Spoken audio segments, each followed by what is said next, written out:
Hello, and welcome to The Pool is Abstract, where we're currently rewatching and dissecting the revived series of Doctor Who, episode by episode. My name is Connor, and with me is the green blob of scum that I found in the sewer. It's James. Hello. Hi, James. How you doing? Absolute shitbag. Wow. Yeah, Warm welcome. You weren't expecting that one, were you? No, I wasn't. I distinctly remember asking you to be kind because I've heard what you've called Shell before. How you doing? Yeah, I'm all right. I'm all right. It's an interesting experience being sat in your childhood bedroom while getting ready to record my first podcast. Oh man, it makes me sound like such a virgin, doesn't it? Yep. I'm surrounded by your Blu-ray collection, your walls of Doctor Who books and figurines. Okay. You don't need to at me at the public like that. I'm going to, because I know you're gonna be vicious back to me through the course of this. What else am I seeing? Crash Bandicoot up there. Yep. I mean, there's some pretty cool Dark Souls and Blood Bowl merch, which is always good fun. But yeah. So welcome to the pod. Thank you. You are the second guest. Yeah. Exciting. Yeah. How's that? Yeah, it feels pretty good. I mean, a little bit hurt I wasn't first, but it's okay. Right. So, I'm just going to address this now, right? Because I'm not sure how many of these you've listened to, but what me and Charles did in the first episode, and then what we did with Rob in his first episode, before we actually get into a breakdown of the episode itself, was briefly talk about our relationship with the show. Just to give a bit of context as to where we're coming from. Because like I say, Rob, big nerd. Yeah. Charlotte, upcoming nerd. Yeah. She's new in the space and she's making it her own. yeah. And then I'm at a sweet in between. Hey, okay. No, that's where we're leaving it. That's what we're telling people. Yeah. All right. So where are you? I am a recovering nerd when it comes to Doctor Who. I think, and I'm sure this is probably going to come up over the course of this, but I was someone who was very into Doctor Who as a kid. I had all the toys. I had all the... Didn't we all? I did the TARDIS dress-up wardrobe pop-up thing. Yeah. My dad built me a Dalek as a costume for a parade. That's dope. It was very cool. But looking back on it, it was made of plywood and the bumps were painted on. So it was quite kind of Minecrafty Dalek, which is quite but I do love it dearly. That's got to be a texture pack, right? Oh, surely. Yeah. But so I was very into it. I really enjoyed classic Who as well as new Who up until about was it mid Capaldi? I think I sort of fell off before everyone sort of seems to think it got good. So I just missed out on the golden era of Capaldi. Okay. And then I kind of... Have you watched any Jodie? I watched the first episode of Jodie. Yeah.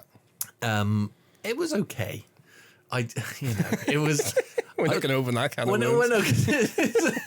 It was not. I don't mean that in a chastising, like it's terrible way, but more just like I hadn't watched Doctor Who in about 3-4 years at that point. Yeah, and I hadn't watched it regularly for a long time before then, and then just dropping in, it did feel very like this is different. Yes. So you watched from Eccleston up to mid Capaldi. That's where you fell off. Yes. Am I right in saying you watched it since or no? I haven't caught back up since. No. Other than the episodes that you and Rob have occasionally shown me, like Heaven Sent and everything.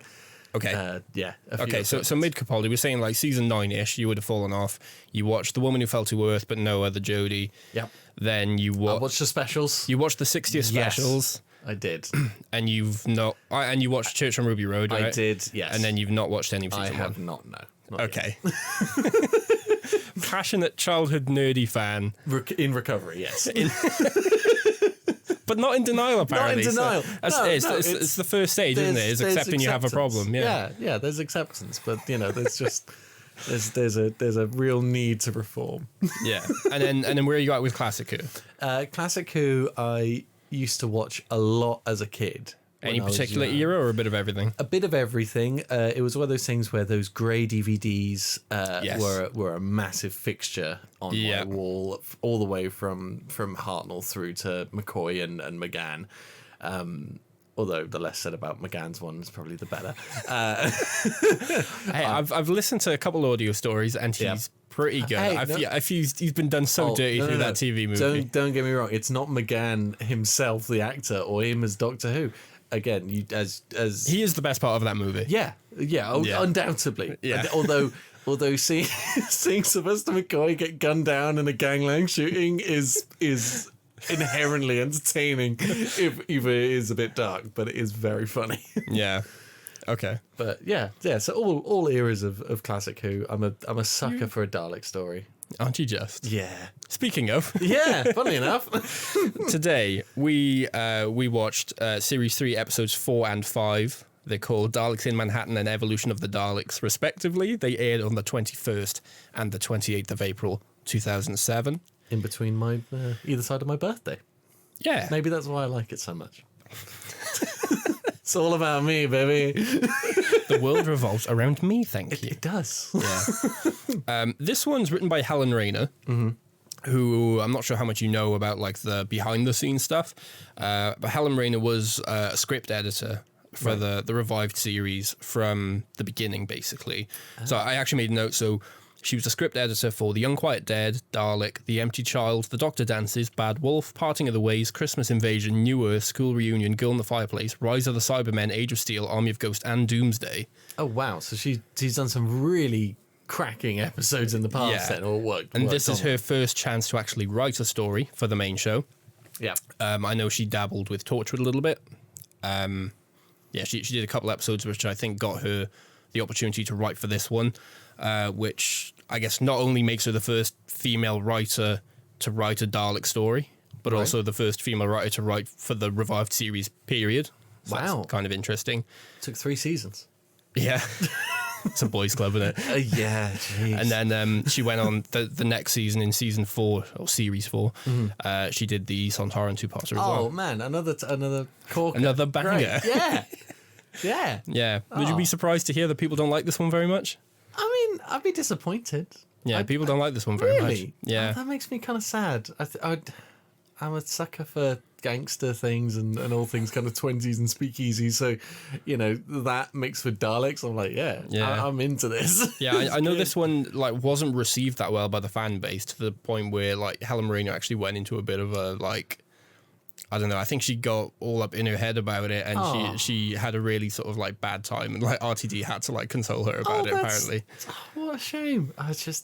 Which is funny because like the story isn't great, but at the same time it's not bad either. No, it's Doctor Who. It's middling. It's middling Doctor Who. It's middling television. Yeah, but it's still fine. fun. That's the thing. I enjoyed watching it quite a bit. It's not a series of episodes where I'm like, oh man, I'm looking forward to those two. No, But it was when I but was a kid. Yeah, I think that's just because you're just a Dalek boy. Well, yeah, but I think what makes the jumps between the 2 episodes and the cliffhangers and all those kind of bits are inherently kind of like childlike levels of oh wow, they're doing this, and it's like the kind of thing that you would have imagined on the playground the weeks before. Like I do remember the Stolen Earth cliffhanger where he starts regenerating. Yeah. And I just remember my parents coming in. I think they went out for dinner or something, and they come in and I was like, oh my god, Dad, David Tennant's going. David Tennant's gone. So your parents go out and have a lovely dinner and then have to console their little autistic me coming back, getting excited about like, oh, DT's gone. I wasn't that sad about it. No. Excited. Yeah, because you're not a huge DT fan. I am. Well, you're getting spicy now. No, I like David Tennant. He's just not like a top 3 Doctor, and that's fine. I mean, that's a bold statement. I know. Wait, is that a mob outside? Okay, yeah, I'm those seeing the ominous pitchforks? glow in as they come across the Welsh hills. Yeah, he's good. Yeah, He's not my favourite though. no. To be fair, it's that thing of you can't knock the performance at all. It's just in terms of the characterization of this incarnation of the Doctor. It's just never going to be Colin Baker for you, is it? He's overhated. I'd rather watch Colin Baker than Jodie Whittaker. Oh wow, a brave tweet. Well done. All right. I think Rob let you off easy on this. You knew I was going to be. What's it going to make this easy? Yeah. The only other like stupid bit of trivia I just thought I'd throw in before we get into this is this is the first time the new series used the episode like blank of the Daleks format. Yeah, the classic. Yeah. That's how you knew it was going to be a good episode. Famously. And I said, well, yeah. Yeah. Dalek of the Daleks. Well, all right. Yeah. Although that would, if they had gone with that, if they'd said like the episode was called Dalek, and then at the end of the episode in the credits, it's just like, you've been watching Dalek of the Daleks. That would have been a power move. So stupid. Dumb. Yeah. Do you have anything to say about these 2 episodes before we jump in? There is there's some ropey accents in this. There's Which will almost certainly be mimicking the entire way through. 100%. There's Tallulah. Tallulah. Hey, what's going on in New York? You know, it's everything that happens in this episode is ramped up to 11 in a way that is inherently charming. Yeah. But yeah, I don't think there's much else to say. Yeah. Okay. That's it. Good episode. Done. All right, let's go home. Thanks for listening, Yeah, everyone. there we go. Yeah. Cheers. Okay. So, the episode opens at what I noticed was called the Majestic Theatre. I just dropped that in there. There's nothing majestic about that, given that it's the new theatre. it's a new in Cardiff. theatre in Cardiff, which, though charming, is not majestic. No, not at all. Did you just turn me down? I think when you laughed, you may have clipped the mic. So I'm just trying to be aware. Yeah. So the Majestic Theatre is in Manhattan. Actually, I think you'll find. Oh, okay. And we're in the early 1930s. Right. We meet a showgirl called Tallulah. Tallulah. She's speaking to her boyfriend Laszlo. Every letter of her name is enunciated with such clarity. Tallulah. Was it 3 L's and an H? 3 L's and an H. Yeah. That's it. So she's talking to her boyfriend Laszlo just before her performance. Yep. They're talking about like meeting Laszlo's parents or something. Well, I mean, Laszlo, you know, he's a bit of a fitty. He's a bit. Is he? He's a bit of summon for now. You know. Not to give anything away. Yeah. He won't look like this for long. No. Yeah. No. So they're talking about seeing his mother, I think, and yeah, she promises to go see his mother like over the weekend or something, and he gives her a white rosebud. Yeah. For good luck. It's a powerful move because aren't white roses like sometimes used for funerals and things like that? Pass. Okay. No idea. I mean, if Charlotte would be able to tell you that. Yeah. If that is the case, and I don't know, maybe you can add in a little like side note retcon. But if it is, then that's This is Connor in the edit. Yeah, that's kind of what I'm hoping for. That's a poor. Yeah, it's not happening. I know. That requires the modicum of effort. All right. But yeah, I mean, it would just be an interesting thing if you're like, I love you so much, have some death flowers. Yeah. Yeah. So she's like, how do I look?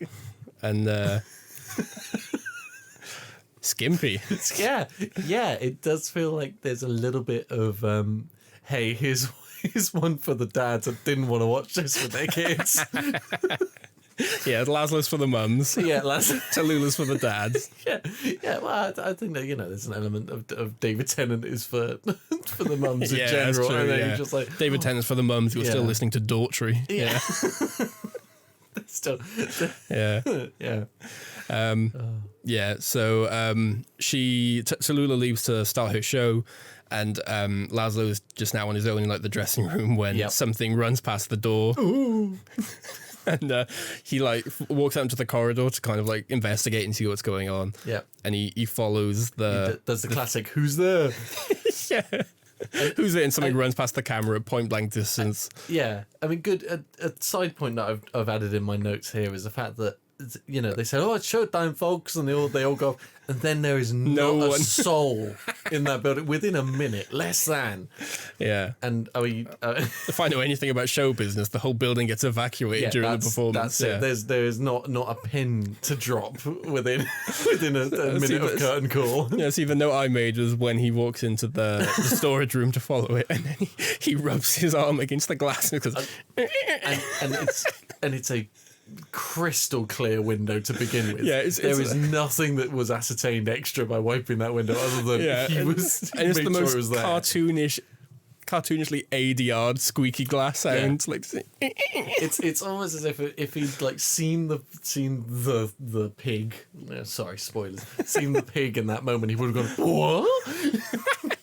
yeah, yeah. So he goes into the storage room, and a pig man leaps out from the shadows towards the camera and goes, "Ree!"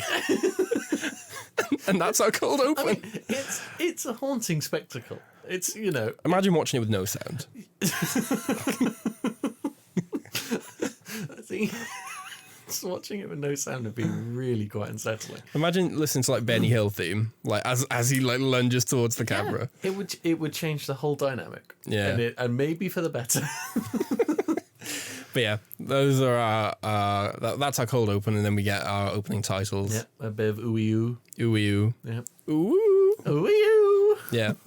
So then once the episode opens for real, I think we're a couple days later, and the TARDIS lands at the base of the Statue of Liberty. Yeah.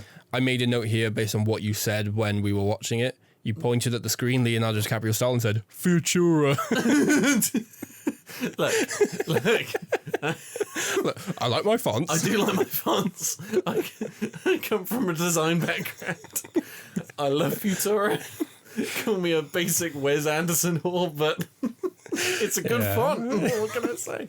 Yeah, I just love the fact your highlight of this episode that is like really nostalgic from your childhood, and the highlight comes from the credits are in Futura. Well, it felt like growth, you know. Like when I watched it, I didn't have a clue, and now having done a degree, I can go, ooh, I can see the lines mean something beyond what the text says. It's like whenever I watch something and I notice Bank Gothic MDBT. Yeah.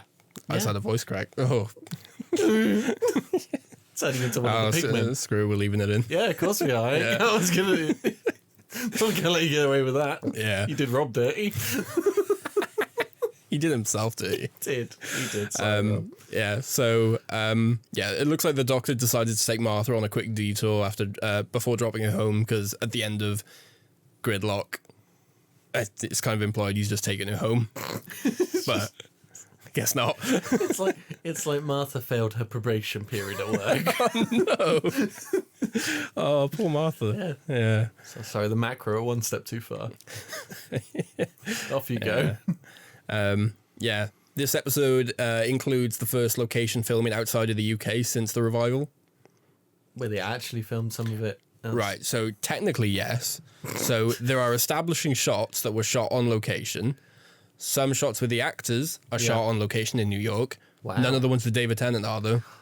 Yeah, I was going to say, we noticed this a lot straight away, don't you? Yeah, because they're at like the base of the Statue of Liberty, and it looks like when we get like a close up of them leaving the TARDIS, it just looks like one of the walls outside Cardiff Castle. It very much does. And then the wide shot, when you actually see the statue, It's just composited. entirely the wrong angle. Like it looks like someone's just stuck a sticker on the screen and gone, TARDIS. And remember, if we learn anything from the latest series, is that the image of an angel, in fact, becomes an angel. Yes. So by watching that episode with the Statue of Liberty, Yes. we're screwed. Yeah, we're going to get angels in our eyes and everything. Yeah. Yeah, we're feeling a bit dusty. Yeah. That's not sleep in your eye. No. That's angel That's dust. angel dust. That's something else entirely, and you definitely know if that was in your eye. Yeah. So, they're looking at the New York skyline, and the Doctor sees like the incomplete Empire State Building, and he's trying to like guesstimate the dates. And Martha just picks up a newspaper and just goes, November 1st, 1930. Yeah, this is why she's getting dropped off. The Doctor isn't like out being smart. No, especially Tennant. Tennant loves being Mr. Big Bollocks in charge. He can't handle anyone with a modicum of like. Yeah, modicum of having their head screwed on just a wee bit. Yeah, He's used to dragging that chavvy bimbo round. Yeah. He's just like, oh man. She's not going to assail his main character syndrome. Yeah. So then the Doctor just kind of takes the newspaper off her, and I think he realizes that the little detour is going to be a bit delayed because the headline on the article says, people are vanishing like flies from the Hooverville community in Central Park. I thought about that, right? And I think that kind of, I don't know if Doctor Who would be different today again if it was with Tennant's incarnation, because if you think if he landed in the UK these days and then picked up one copy of the Daily Mail, the amount of like bullshit, like oh, this has happened over here and it's terrible and it's crazy. And the Doctor picks up a newspaper and the headline is like, Ncuti Gatwa scheduled to leave Doctor Who. Yeah, whoa, no, I guess our details changed. It's just yeah. So naturally they go in to investigate. I am curious though, because they mention later when they're talking to Solomon, Martha says about going to the police, and he says, yeah, we've tried that, but the police don't care when homeless people disappear, basically. Yeah. Someone cared enough to write a newspaper article about it. Well, yeah. And not only that, it's front page. Yeah. So they travel to Hooverville to try and question some people to kind of like learn about the incidents. Yeah. And as they sort of arrive, the Doctor's explaining to Martha where the name came from. Obviously, President Herbert Hoover. When the stock market crashed on Black Tuesday the year prior, the whole US economy was like wiped out overnight. So like stockbrokers, business people and what have you all lost their jobs, houses, and pretty much everything else they owned. Yeah, it's pretty bad. Yeah. Historically. So with nowhere else to go, they ended up in shanty towns, baby. Yep, we love a shanty town, especially ones built in Butte Park. That's what makes me laugh is you get the wide shot and you're like Central Park, and then cut to Butte Park, and then David Tennant, most Cardiff Park possible. Yeah, David Tennant swinging his Converse around, going, "Yeah, well, we're in Central Park." I think this is something that is fundamentally unique to people that have moved to Cardiff after not living there originally. Because I'm from the southwest of England originally, and now I live in Cardiff. Yeah. And it's that, my childhood's been ruined because I know exactly where they filmed all of this. And I'm just yes, I never had the illusion to begin with. Well, yeah. I remember watching Rise of the Cybermen when they're supposed to be in London. I'm like, that's Newport bus station. Oh, yeah, that's bleak. Whereas, you see them walking through Central Butte Park, and it's just like, oh yeah, I've seen someone piss up against that tree. It's like, that takes the magic out of it, doesn't it? Yeah. So as the Doctor and Martha are walking in, there's like a fight breaking out between two men over a loaf of bread. Why are you laughing at that already? They're in the hardest part of their lives. I'm just going to laugh at them. I'm laughing at something I thought of like at this next bit where basically this is where we meet Solomon, the community leader. Yep. And he kind of comes in, he breaks up the fight, and he basically takes the loaf of bread. Because he like one guy says like he stole my bread, the other one's like no, this guy's mental, and then it turns out no, he did steal the bread. And to solve it, Solomon just rips the bread in half and gives them a piece each. And when we were watching this, there's a part of me that was like, no, that's such a parent response. But that's like no, reprimand the guy for stealing stuff. I know you're all in a bad position, but that bread could be all this man has. Well, that's the thing. That's like in this world, if you steal something, the worst that can happen is you'll get half.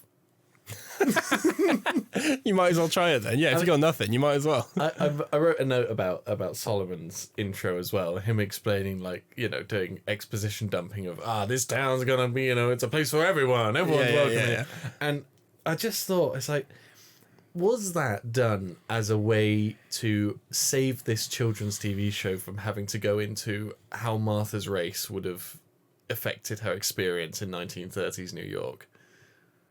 Because it feels as if it was a little bit of a interesting. That's not a battle for today, dear viewer, and we'll go somewhere else. It's something they always kind of skirt around because there's the bit in the Shakespeare Code as well when Martha says like, "Oh, should I be worried that I'm not going like?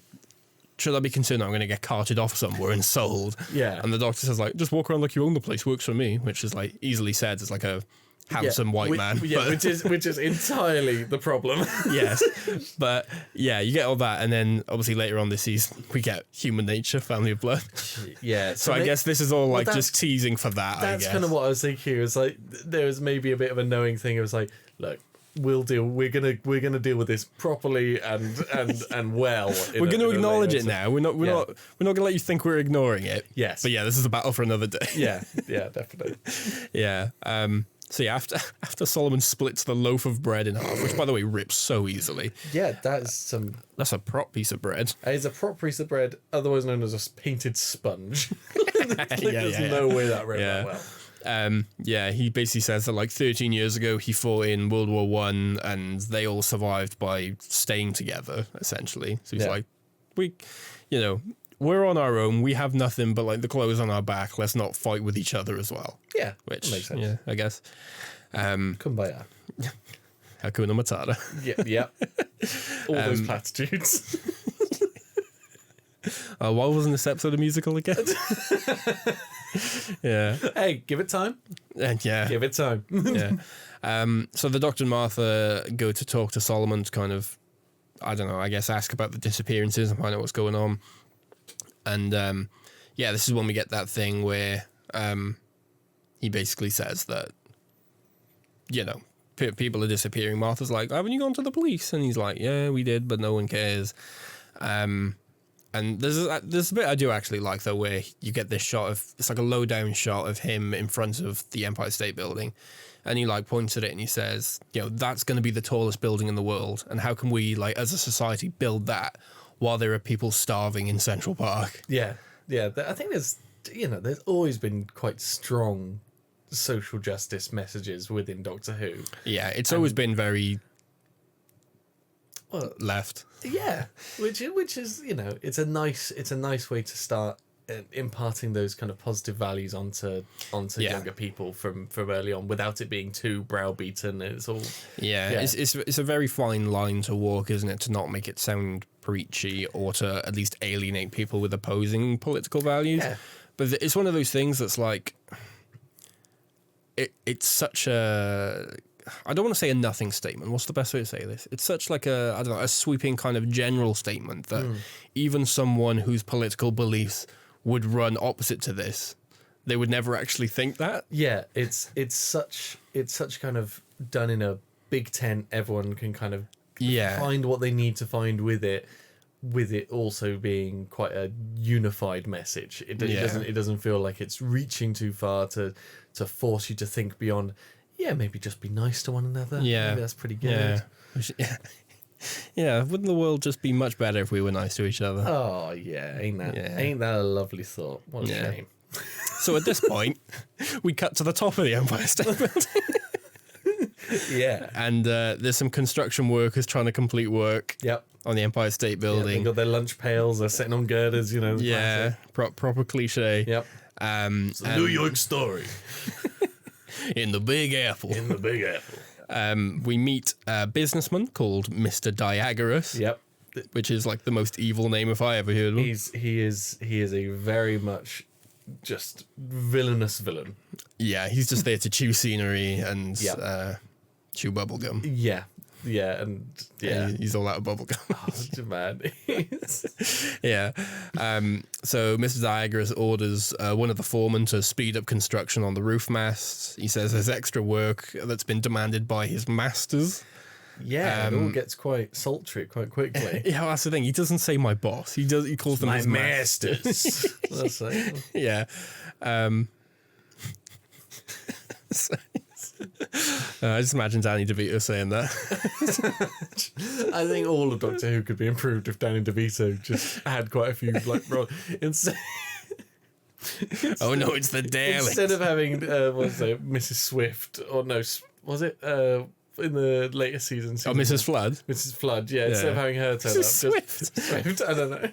Susan Twist is what I was thinking of. Oh, right. Instead of having Susan Twist, just have Danny DeVito. Oh, just cropping up for cameos. Yeah. I think that'd be great. Yeah. Diagoras says that his masters have demanded extra work be completed by tonight, essentially. The foreman basically says, I won't do it, boss. I'm not gonna do it. You can't make me. Yeah, he refuses to sort of accelerate the speed of work. He says, hey, we're already like on track. We're on schedule. We'll be done in like a month. Yeah, it's like, our hands will get numb. He basically threatens to strike. Yeah. He says like, hey, one word from me and all the guys here stop working altogether. They're paying on my payroll. You better listen to me, you big wig. Yeah, and Diagras basically says, hey, if that's the way you feel about it, maybe you want to tell my masters yourself. And he just presses the button on the lift. Does that mean that... Sorry, I won't jump ahead too much, but does that mean that the Dalek in that fucking lift is just sat there waiting for him to click the button at all times? Yes.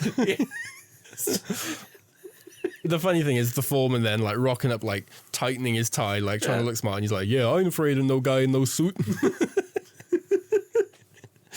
Yeah. Just imagine a Dalek in like business casual. Oh dear. Sky. Imagine Dalek Sec with his like black casing, but he's got a tie painted on the front. He's got lapels above the gun and the plunger. Yeah, he's got that trim at the bottom painted to look like spats. So stupid. Yeah. So anyway, the lift comes up and the foreman asks who his new masters are, and the Diagras just says they're from out of town. And then the guy turns around, Italian? It's just, yeah, It's so from New York, it's, aren't they? it's such a pastiche. It feels like, you know, again, I don't want to pile on this poor woman who's already gone through hell having written this, but it does feel like it was written by someone who's seen a lot of like cheap gangster films and never stepped foot in New York. Yeah, it seems like it was written by someone whose entire sort of exposure to gangster films is that in-universe thing from Home Alone. Yeah. The keep the change, you filthy animal. Yeah, 100%. Maybe they've tuned into one episode of The Sopranos. Yeah. Oh, Yeah. don't. Yeah. Yeah, he says, yeah, they're from out of town. He goes, what, Italian? He goes, a little bit further than that. I was really hoping he'd suggest somewhere else. And they'd slowly just like work their way Fiji. through. What are you doing for Guam? Oh, that's so stupid. Yeah. So yeah, the lift arrives and the doors open and it's Dalek Khan from the Cult of Skaro. Yeah, boy. First time since Doomsday, not 5 episodes ago. Yep. You know, I forget it's such a quick turnaround. Yeah, well, that's the thing, because feels- obviously we see them in the finale of Series 2, then you Yeah. get the Christmas special with the Runaway Bride, and then 3 episodes, and then this one. And then and this came out when we were children, so you know that may as well have been in a different lifetime. Yeah. Compared to when That's true, yeah. It doesn't hold up to that scrutiny on a binge rewatch. No, if you say you tell me it's 5 episodes ago, I just feel upset. I feel lied to. Yeah. Yeah, so Dalek Khan pops out. He's got his posse with him. He's got backup. He's got his heavies. Yeah, he's got 2 pig slaves behind him. Yeah. The foreman is like backing off in shock now. And Oh, what is that? Oh no! that don't look like no Italian I ever saw. Yeah. So Diagras basically just outs this guy. He's like, he's refusing to do work. What is it? It doesn't even come across like that. It's like, Mom, he's not gonna do it. He's not gonna do what he said. Pulling on the Dalek's like apron strings. Yeah. So Dalek Khan basically orders the foreman to be taken away for, quote unquote, the final experiment. Which, again, jumping ahead ever so slightly, Yes. their position in the final experiment is designated by them being of superior IQ. The foreman does not strike me as a man who would Such a good point. Such a good point. It's just, this is not a high IQ individual. I don't know, maybe just because he demonstrated... no, What, never mind. he had some sass, he had some back chat, and it's like, Dalek's like, hey, I like the cut of your jib. You think like a Dalek. You can have no brain on a table. But Oh dear. Yep. Yeah.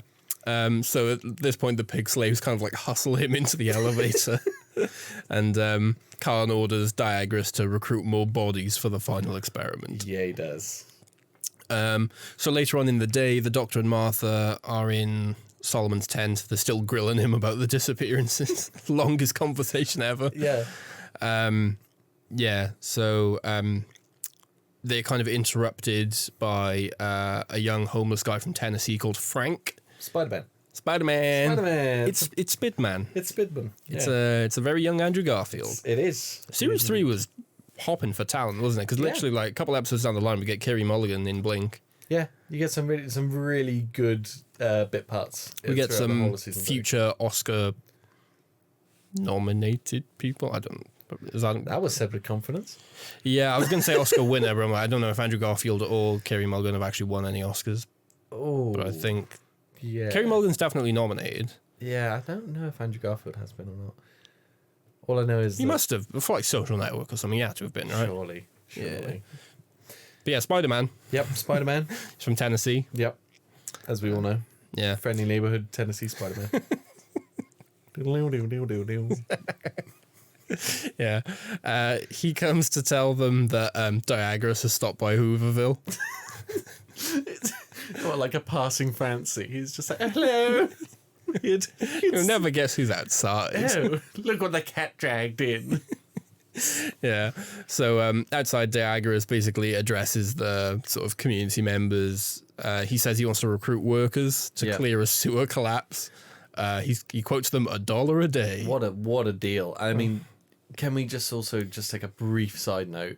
The two goons that he has at either side of him are the most goons to ever goon. Like, it's just that. More goon than pigmen goon? 100%. Like, there's the guy, especially on his left-hand side, if you go back and watch this part of the episode, with just the most slab face. Like, that complete, like, it was just... shovel face. Yeah. It's just like, oh, what are you doing, boss? What do you need from me? You want me to work in? You know, it's that kind of just there's nothing going on between those ears. Oh dear. God. Yeah. Yep. Anyway, $1 a day. Yeah.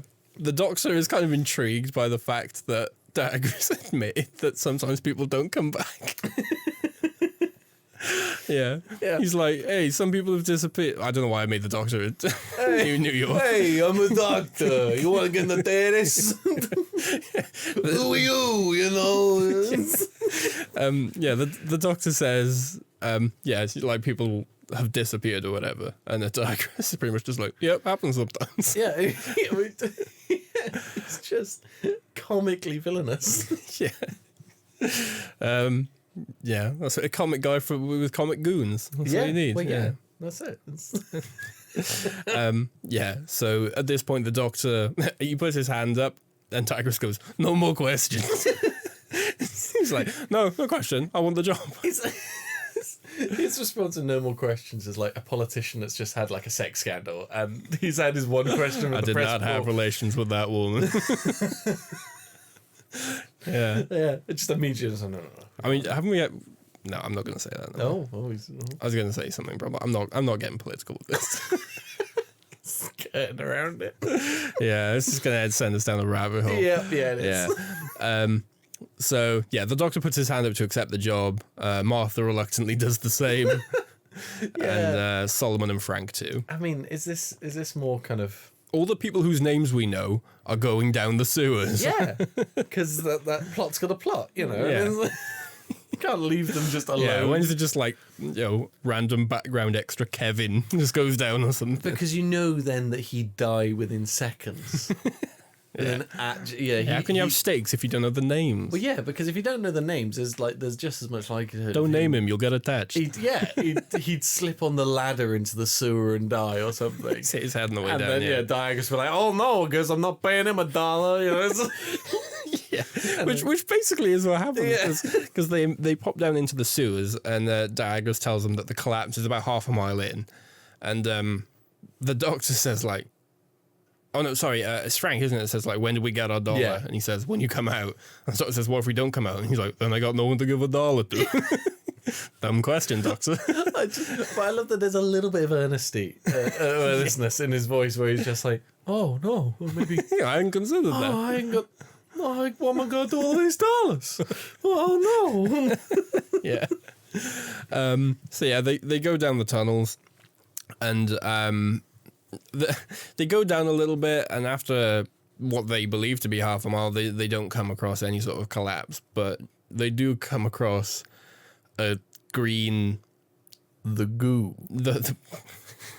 A green, like, pulsating lump of goo, which is, like, lighting up the tunnel. It is incredibly bright. It's got no right being as bright. It's like a bright green, like, it looks radioactive, and then the Doctor, like, picks it up, and then the light just disappears immediately. Yeah, it is like a kind of... what's it like? It's something you need to pick up in a video game to progress the plot. It looks like it would be like one of the parts for a wonder weapon in the zombies game. Completely. You're building... It's like a part for the Apothecary Servant or something. 100%. Yeah, because it's just that as soon as he picks it up, not even a second later, it's as if there was never a massive green light emitting from it at all. It's just this grey blob in his hand. Yeah. He puts it in his pocket as well. Yeah.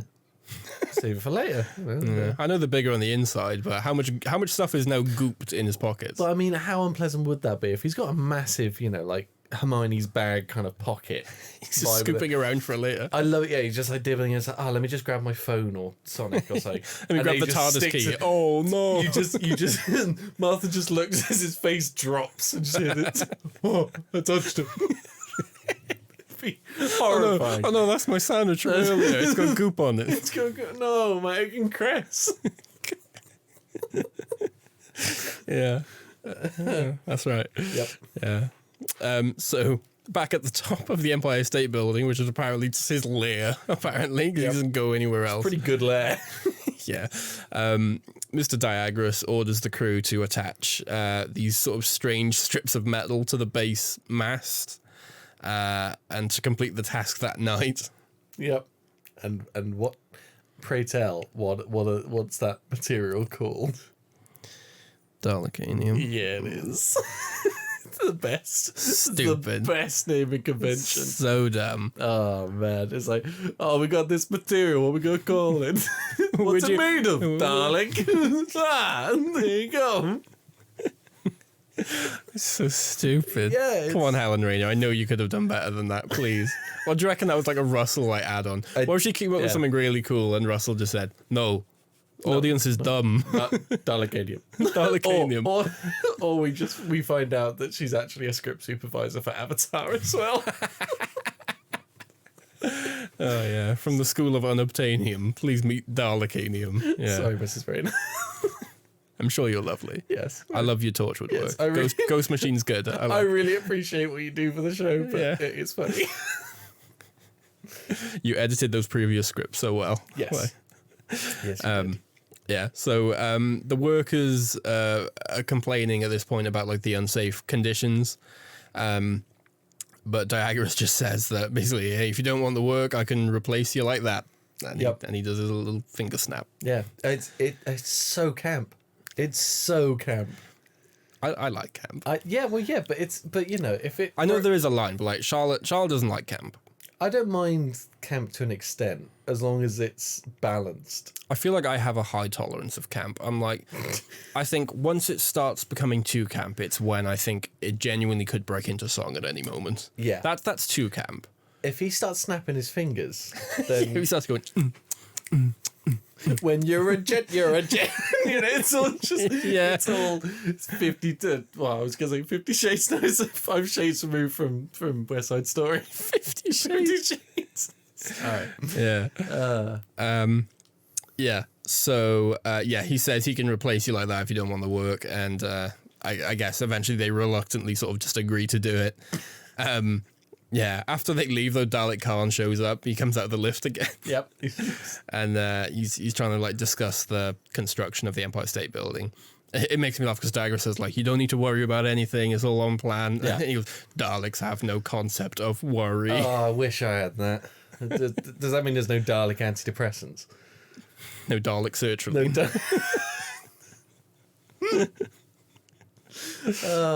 Remember, Daleks, it's not a cure-all thing. It's just a bit. It's just to balance you out. It's just a leveler. That's all it is. But no, Daleks get away scot-free. Yeah. They have quite a heart-to-heart in that moment, don't they? Like it feels, Yeah, they do, It yeah. feels as if there's a budding friendship between the. I want that spin-off. Yeah. Mr. Diagras and Khan. just this genocidal. Come on, Disney. pepper Come on, Disney. You got pot. the Come on, budget. Disney. You got the budget. Bring back Diagras. Diagras and Khan. It's a period piece. It's like WandaVision. I'm imagining more like Starsky and Hutch, you know. Like, Oh, you think like a buddy cop kind of thing? 100%. It's just like Diagras is just like perched. It's on not the going to be back that of exciting Khan. though. It can't be as exciting as cops. They got to be like letting agents or or postman, something like that. Oh, Postman's a good one. Yeah. Dalek Khan is a postman. Dalek Khan's Postman. You just. Or does Diagras ride on the back of Dalek Khan like it's a post van? Yeah. Oh man, can we do a re-edit of the intro to Postman Pat, but with that Postman visual? Khan. Postman Khan. He fires the laser, but instead of lasers coming out, it's just letters just firing out of the cannon. But they all say final notice. Oh God! It's really he works for a tax man. It's actually quite bleak. Oh man, yeah. Oh yeah, what a great show! I'd watch it. Yeah, yeah. But you're right though. They do have this nice like heart to heart because they're on the top of the Empire State Building and they're kind of looking out. It's not even a window. It's just not finished. It's just the side of the building. It's just a gaping hole. Yeah, and they're looking over the top of New York City, and Dalek Khan basically says that this planet was essentially destroyed by a great war, yet you always survive and just rebuild and rebuild. And he seems somewhat kind of like genuinely impressed by that. Oh, you got impressed? I thought he was pissed. Oh, you think? I thought he was just like, for fuck. It's like all the, No matter what I do. Yeah, it's just like, I just want to kill you guys, and you just keep coming back. That's not how I interpreted Really? it at all. I Yeah. got it as just like, I try and be this little like proper terrible thing for decades and millennia, and my planet gets blown up, and then you little bags of meat just. I think he does a quick snap because I think he's genuinely impressed, and he's, he wants to give him credit for what they are. But then I feel like he immediately snaps back though, and he goes like, humankind is weak because it needs to shelter from the dark. So he basically just like, yeah, but I'm not scared of the dark. Yeah. Yeah. Oh, bless him. He's a bit insecure, this Dalek Khan. Yeah. He's projecting. Yeah. Why is his plunger so long? Is he compensating? Yeah. Diagras says that like he fought in the First World War, and he promised himself that he would survive at any cost. Yep. And Dalek basically says like, you think like a Dalek. Yeah. And yeah, I guess so. Yeah. So he orders Diagras to go to the Cult of Scarro's like laboratory in the basement, which he does, and he goes down, and he meets the cults down there, and he's like he starts to go on the spiel about like, oh, I'm so like glad to meet you, and I'm so proud of like what we're going to accomplish together. And Dalek basically says like, stop talking. Yeah, it's like it's nice to see you and all, but shut up. Yeah, and then he orders the pigmen to restrain him. He's like, you will be used for the final experiment. He's like, you don't need to do this. I'm on your side. I'm your friend. It's so desperate. It's really sad. It's like, Yeah. I think he finally found he had a moment with Khan, and he was Yeah. just like, he was really looking forward Yeah. to, like, it's like, he thought he was going to be like bringing him back to meet the parents. Just like Tallulah and Laszlo. It's like, we're going to make each other rich. Yeah. So further on down the tunnel in the sewers, the gang come across a pig slave, sort of on his own. Yeah. Yeah. The doctor tries to talk to it and blinds it with a torch. Yeah, he's crouched down. He's like holding a torch so we can see his face, but he's just shining it right in his eyes. Yeah, saying like, "Do you feel? Are you okay? Do you feel better?" Like, and just I'm so sorry. And I'm just watching this guy's pupils dilate. Yeah. Just a poor guy under already a pound of latex. Sorry to just let David Tennant be earnest to his face while blinding him with a torch. David Tennant looking earnest into the middle distance. Yeah. While this guy, the face the pigman makes is just the actor's genuine reaction to being desperate blinded. not to blink.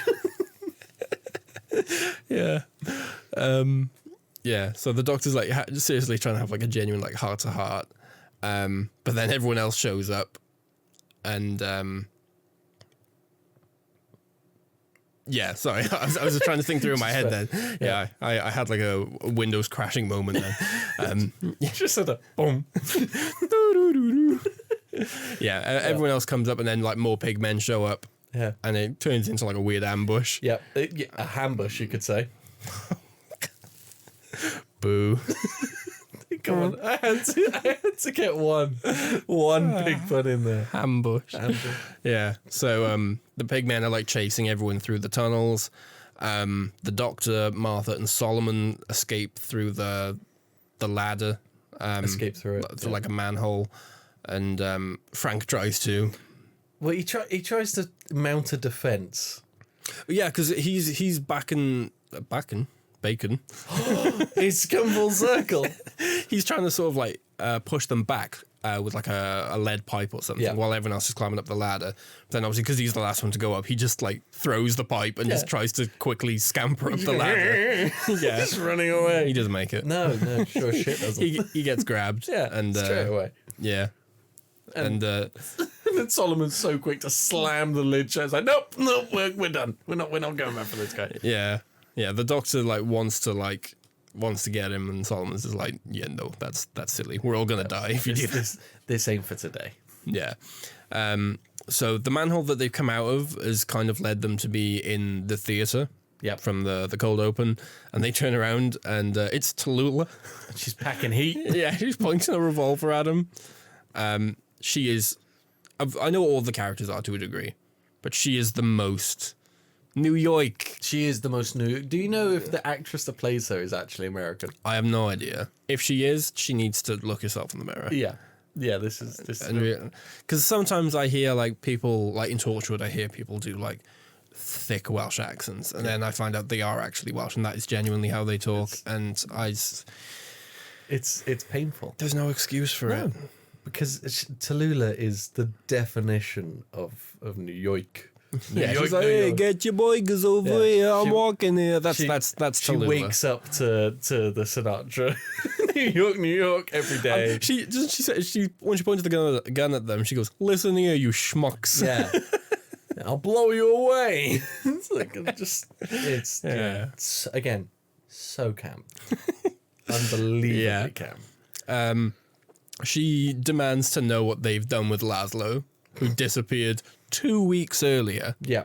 Bear in mind. So I don't know why she thinks these guys that she just found in the basement are something to do with his disappearance. I think that she's been saying that to everyone that she's met for the first time for the last 2 weeks.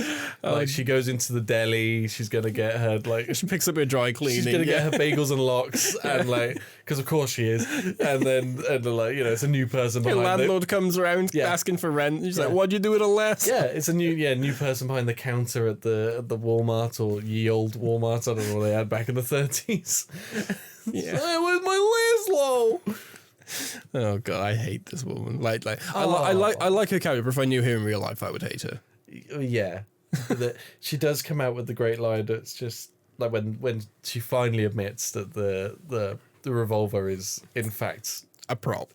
Yeah, she goes, "Oh, it could have been a spear." I was like, "Yeah, I wish it had been a spear." Can you imagine how much more entertaining that scene would have been if they come out of the manhole from the pigs and just this? She could have thrown it down to Andrew Garfield. He could have actually fought the pigmen off. Yeah. Well, no, because it would have been a rubber spear, wouldn't it? It's still just a prop. Pigmen wouldn't know that. Although they'd know it when they got stabbed by it. Just whack them over the head with it. I more like the idea of actually in New York theatre, it's a tradition to have live, like real sharp spears, and you just got to hope for the best. That's how it worked on Gladiator, from what I remember. Behind underneath those like big ear cleaners that they have, it's actually just knives. Yeah. Showbiz, I did have a thought about this though, Yeah. where obviously Tallulah's gun is a prop. It's not real. And obviously the episode prior with Gridlock, there's a bit where Martha gets sort of like held up by 2 people, and then because they need 3 people to like get the fast track on the motorway. Yeah. And when they get her in the car, they reveal that their gun is fake. Yeah. So I'm like, 2 episodes in a row with a fake gun. I thought, that's a bit silly. That's a bit silly. But then there is a part of me that wonders, how much of that do you reckon is meant to be an intentional like foreshadowing for the fact that in the finale of this season, that whole side plot of the gun that's supposed to kill the master isn't actually the plan? Do you reckon that's an intentional foreshadowing, or am I reaching here? I don't know. I mean, I'd like to think that there's some continuity and some forethought, but I think the Harold Saxon stuff is enough of that, and they probably didn't consider it. And especially seeing as the quantity of actual guns that are in the following episode kind of suffice. Good point. Yep. It's not... They go gun heavy next time. Spoilers. Yeah, they got to make up for it. Yeah. They sure as shit do. Yeah, they do.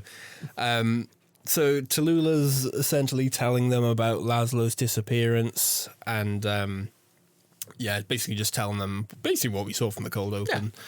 Yeah.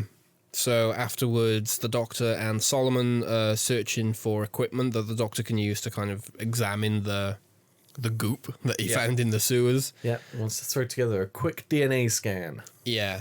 Of this wee beastie. His Scottish couldn't contain it anymore. Yeah. Martha and Tallulah talk briefly about men. Wow, that was.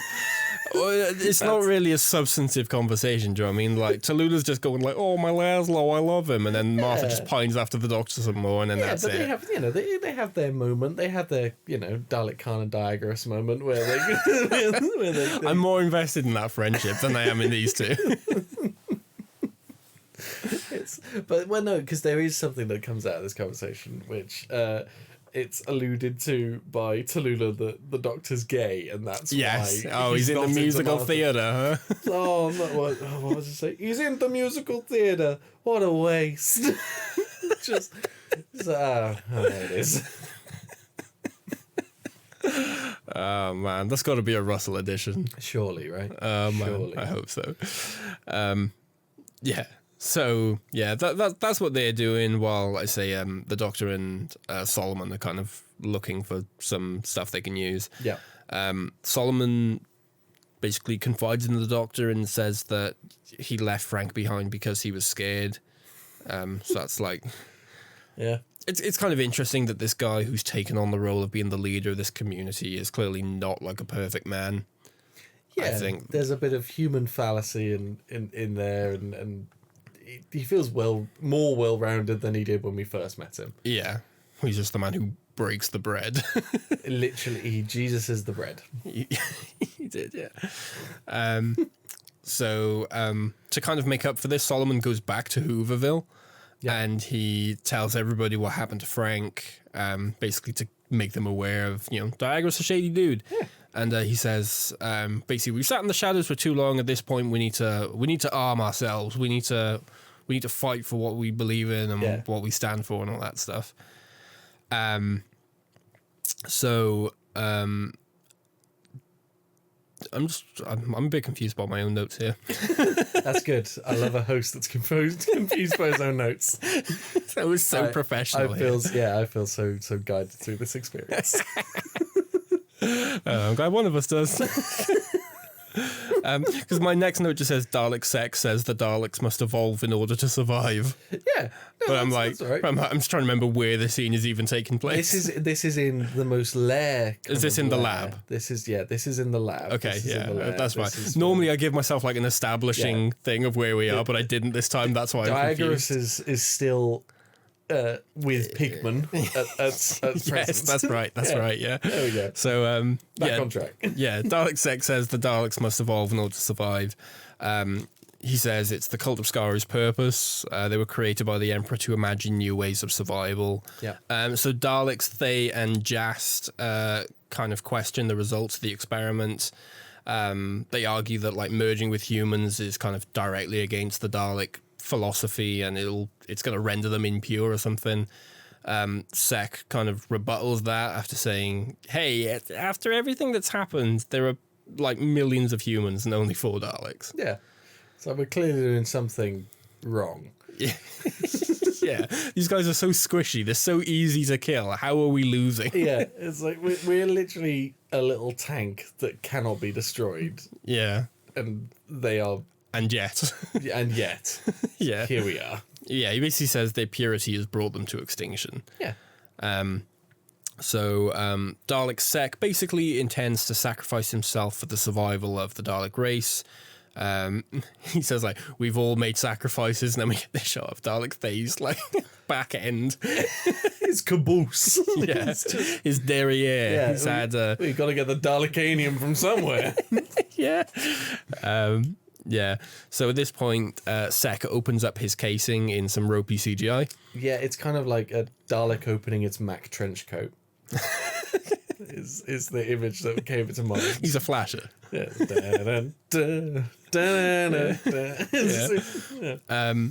Yeah. The Dalek itself in the casing, I think, looks good. Yeah. Until he uses his tentacles to grab Diagoras and sort of pull him closer. Yeah. And I can't think of a better word than envelops him. Well, yeah. Because at that point, he brings Diagoras in. Diagoras becomes CG as well. But then it's hard cut to a front shot towards Diagoras' face as this gelatinous monstrosity of green CGI just kind of envelops his face and brings him into a kind of Dalek cocoon. Such a wordsmith. Thank you. I do try. Yeah. The big squid boy goes suck. That's definitely one way of putting it. Yeah. He kind of like envelops him and pulls him into the casing, and then the casing closes again. Yeah, you just want to cuddle. I said, I wasn't aware there was that much room in the casing for a full human man. But yeah, just stuffed in. I say that. And I might as well can that because that's happened a few times. The First Doctor does it. Yeah, to be fair, famously, it does happen quite a few times. Yeah. But equally, I mean, the really impressive bit is the fact that when we see Diagoras' suit later, it comes out relatively pressed and not crumpled. To be fair, did you see how much steam was coming out? Oh, yeah, that's it, isn't it?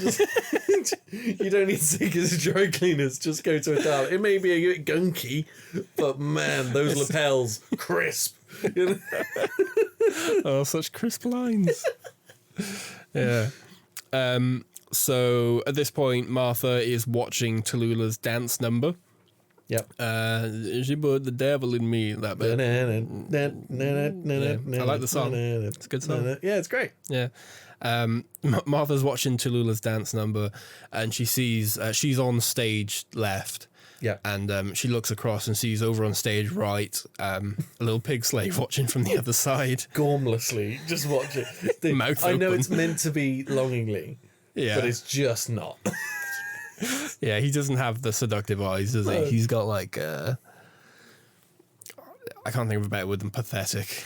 Yeah, there's a meagerness Yeah. to the way he's looking over. So she tries to like head over to him, but instead of going behind the big curtain center stage, she tries to hide behind the fluffy feathered tails of the dancers on stage. But yeah, rather and than just messes everything up. She trips someone up, then when they try to stand back up, she's standing on their tail and they can't get up. Yeah, Tallulah's furious. Yeah, until Martha goes, look, and just points over. Tallulah turns around, sees the pig man and just screams. And then the pig man, to his credit, realizes he's been rumbled and kind of like does the slight, like, he looks to the left, looks to the right, does a little jump like, oh no, I got to get out of here, and then kind of skedaddles off. Yeah, he minces and away. It's the most. The problem is, like, it's the most half-hearted run. Yes, this is the run of a man who's caked in makeup. It is. It's the run of a man who's like terrified of eating shit on the floor, and Martha kind of has to. You see her like immediately book it. After and then has to slow down to not catch up with him. Yeah, Tennant style run followed by like a trot to kind of like, but still gesturing with her arms wildly as if she's going full tilt. There are women in my estate that power walk like that. and I'm sure You know, it's like walking pace, but like swinging their arms Yeah. back and forth as if they're sprinting. It's like those like mall walkers in the States. It's just like Doesn't Captain Holt do that in that episode of Brooklyn Nine-Nine yes, when he's in he does. Florida? Yeah, yeah, Yeah. It's exactly. They're holding the like 2 dumbbells that are like Yeah. Yeah, that's it. half a kilogram. Yeah. So yeah, Martha chases the big man into the prop storage room. Yep. And she notices that he's more human than pig, this one. Yeah. But he disappears down the Yeah. manhole. Down the The manhole. They all travel through sewers, Yeah. apparently. It's Mario. Saying that, Laszlo does have Goomba teeth. Yeah, he does. Does he get stomped? There's one for the trailer. Yeah, does he get stomped at any point? Mario does love stomping turds. Yeah. Yeah. So the Doctor seemingly has found the stuff he was looking for Yep. because he's studying the goop, and yeah, it's some kind of like alien matter, and he identifies it as, I wrote this down, 467-989. Yeah. Yeah. It's just a series just- of numbers. just a series What the of hell's that meant to mean? Well, the Doctor knows. Well, he does, yeah, because he goes, that means its planet of origin is Skaro. Yeah. Well, no, because he doesn't go Scar. He goes Scaro. Like it's that real like just drop to. It's like it's good. Drop to monotone. Maybe it's not Daleks. Maybe it's the Thals. Yeah, maybe. Maybe it's one Hey, of the other species native to Skaro. It takes 2 to tango in this irradiated waste known as Skaro. Yeah. Maybe the fact that this goop didn't half just look like a Dalek brain It does look didn't like, give it away. yeah, like phlegm. Yeah. Are we ever going to see the Thals again, do you reckon? I feel like it'd be a very niche thing for them to chuck in. And the amount of like groundwork they'd need to do to bring people back up to date with the Thals. I will not be happy until Shooty visits Marinus and meets the Vord again. I think you're not going to be happy for a long time. I want whoever's the Doctor after Shooty, I want him to meet the Zarbi again. I'd like to see the Candyman make a reappearance. Oh, from the Happiness Patrol. Yeah. Yeah. So anyway, after deducing Skaro, Yeah. the Doctor rushes off to find Martha. He hears her scream as she's sort of grabbed by pig slaves. He follows down the manhole after her with Tallulah hot on his tail. Yeah. He tells her to stay, but she's like, "No, I'm looking for Leslie." Like I've got my independence. I'm not listening to you. I'm getting my man back. Yes, yeah, she's pretty badass. Yeah, she's feisty. She is. She's cool. Yeah. I mean, she's doing all the rest of her in this story is in, a good few inch sparkly high heels, Yes, true. and she does a lot of moving around. Yeah, she does. Yeah, what a badass. Yeah, pretty cool.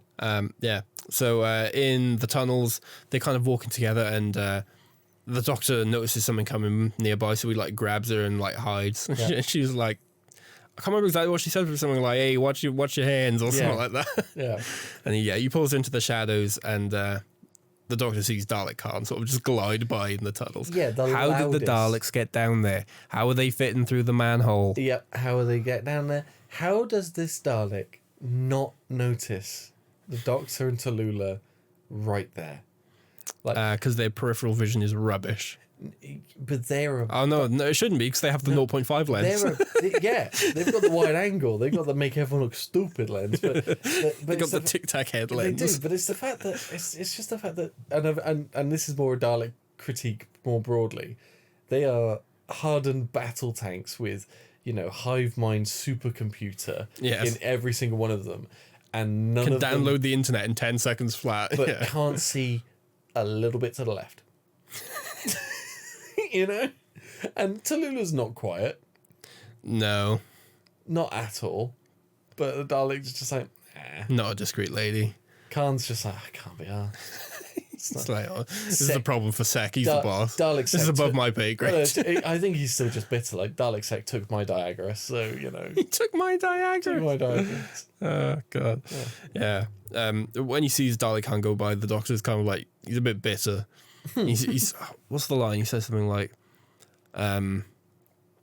he says like, once again they survive while I lose everything. Yeah. Something to that effect. Yeah. which Wah, poor me.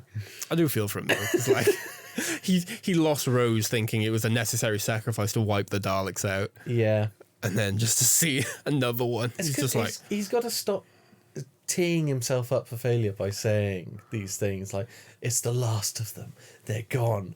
This is it now. It's Yeah. the same as like when Eccleston used to say like, oh, I can't save you this time, Rose. It's dangerous, and then every I've really gone and done it. I've gone too far. I've gone too far.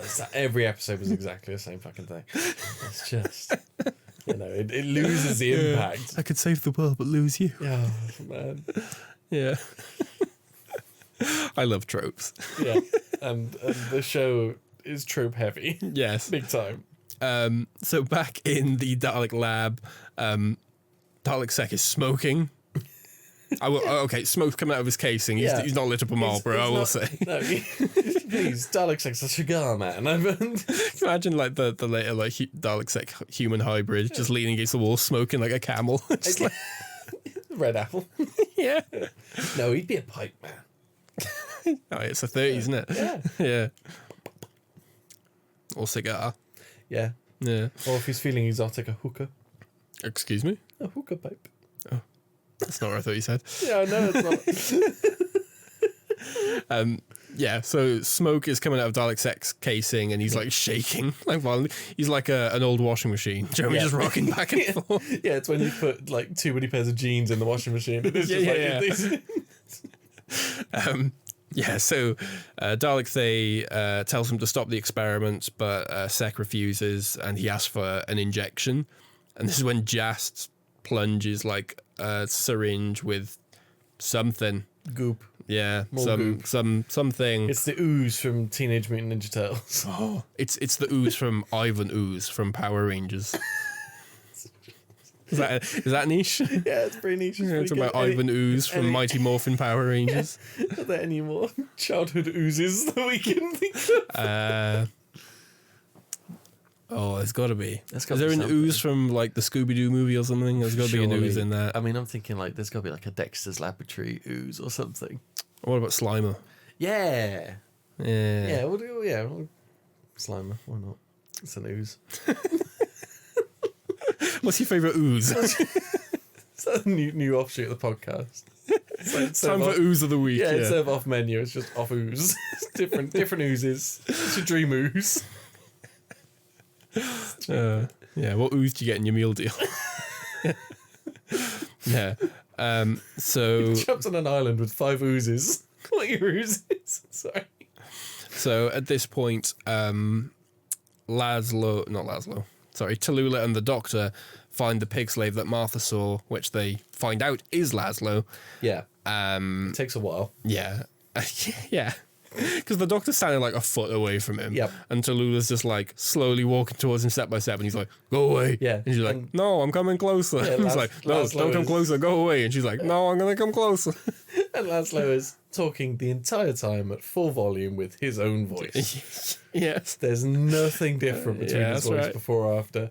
And Tallulah's like, how could it be? What do you mean you know me? Oh, no. Where's Laszlo? So stupid. Yeah. So yeah, Laszlo is seemingly like stuck halfway between pig and human. Yep. It's the worst place to be. I don't know.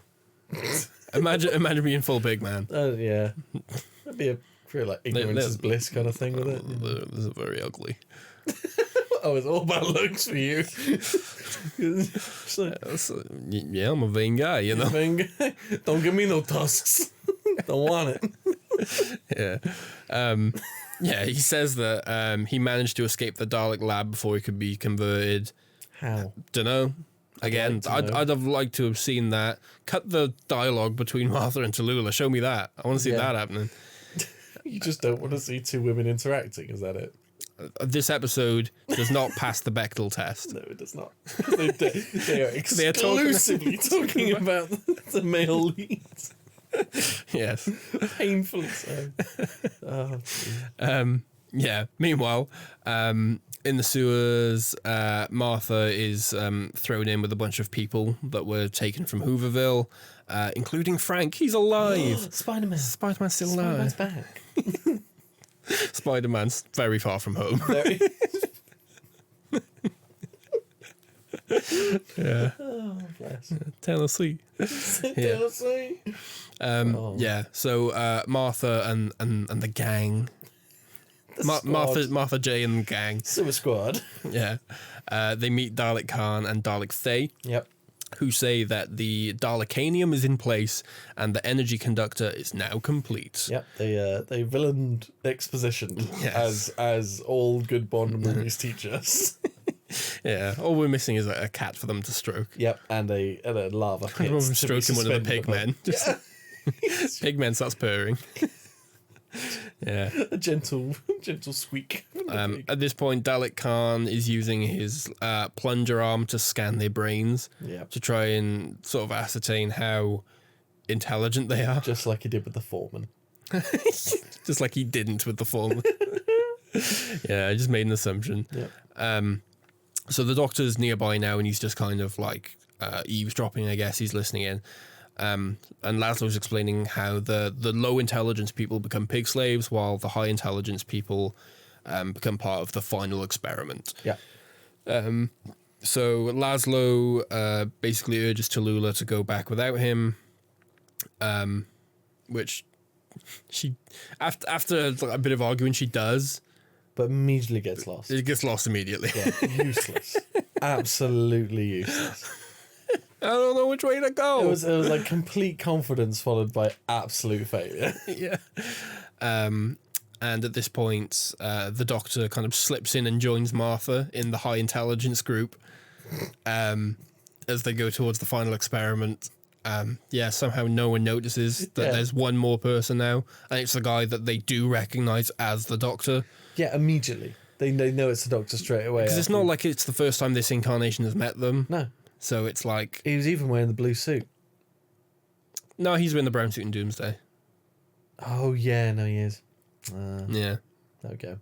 But do you know what they didn't recognise him? Reformed nerd. Do you know what they didn't recognise him? Why? He had the coat on this time. That's it. That coat does wonders. Trench coat hid the Converse. They were like, who's this? Who's that guy? He seems familiar, but his duds, they're different. all the Daleks have become New York now as well. Yeah. They've adapted to the culture. Hey, exterminate over here. We've gone native. What Oh. Yeah, so they reach the Daleks' transgenic laboratory. Yep. Just mixing up their... technobabble. They're mixing genetics. They're transitioning genetics. I guess, yeah. That makes sense. It's under the Empire State Building. Dalek Jast is kind of, I don't know, attending to Dalek Sec, I guess. He's his carer. he's mopping his brow like a wet flannel. Yes. The doctor tells Martha to ask what they're doing because he doesn't want to draw attention to himself. He just can't be asked. Yeah, he's just lazy. Yeah. So Martha reluctantly steps forward and demands to know what's happening. Dalek Khan says that she will bear witness to the rebirth of the Dalek race. And at this point, Dalek Sec's casing starts to open.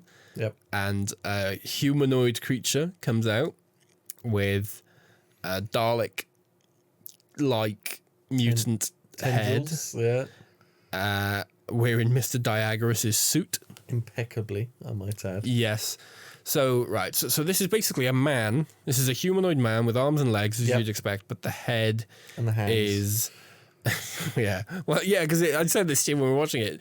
Diagoras makes a point to put gloves on when he goes into the room, and he gets enveloped, and then when he comes out, he doesn't have gloves on anymore. It wouldn't be as much of an issue if they hadn't genuinely paused the camera on him putting his gloves on. Yeah. It's calling attention to their own continuity. Yeah. It's weird. It's very strange. Yeah. But how do you describe his look now? So he's still got the single eye of a Dalek. Yep. But a more humanoid mouth, and his brain is exposed on top, and he's got weird tendrils hanging down like dreads almost. Yeah, it's a weird one because he doesn't look like Dalek Sec, because Dalek Sec's kind of a green lumpy boy. Yeah. But he does look like the Dalek from Dalek. Yes. Which I think because we saw that for a lot longer in that episode, that's probably why they've based it more on that, would be my guess.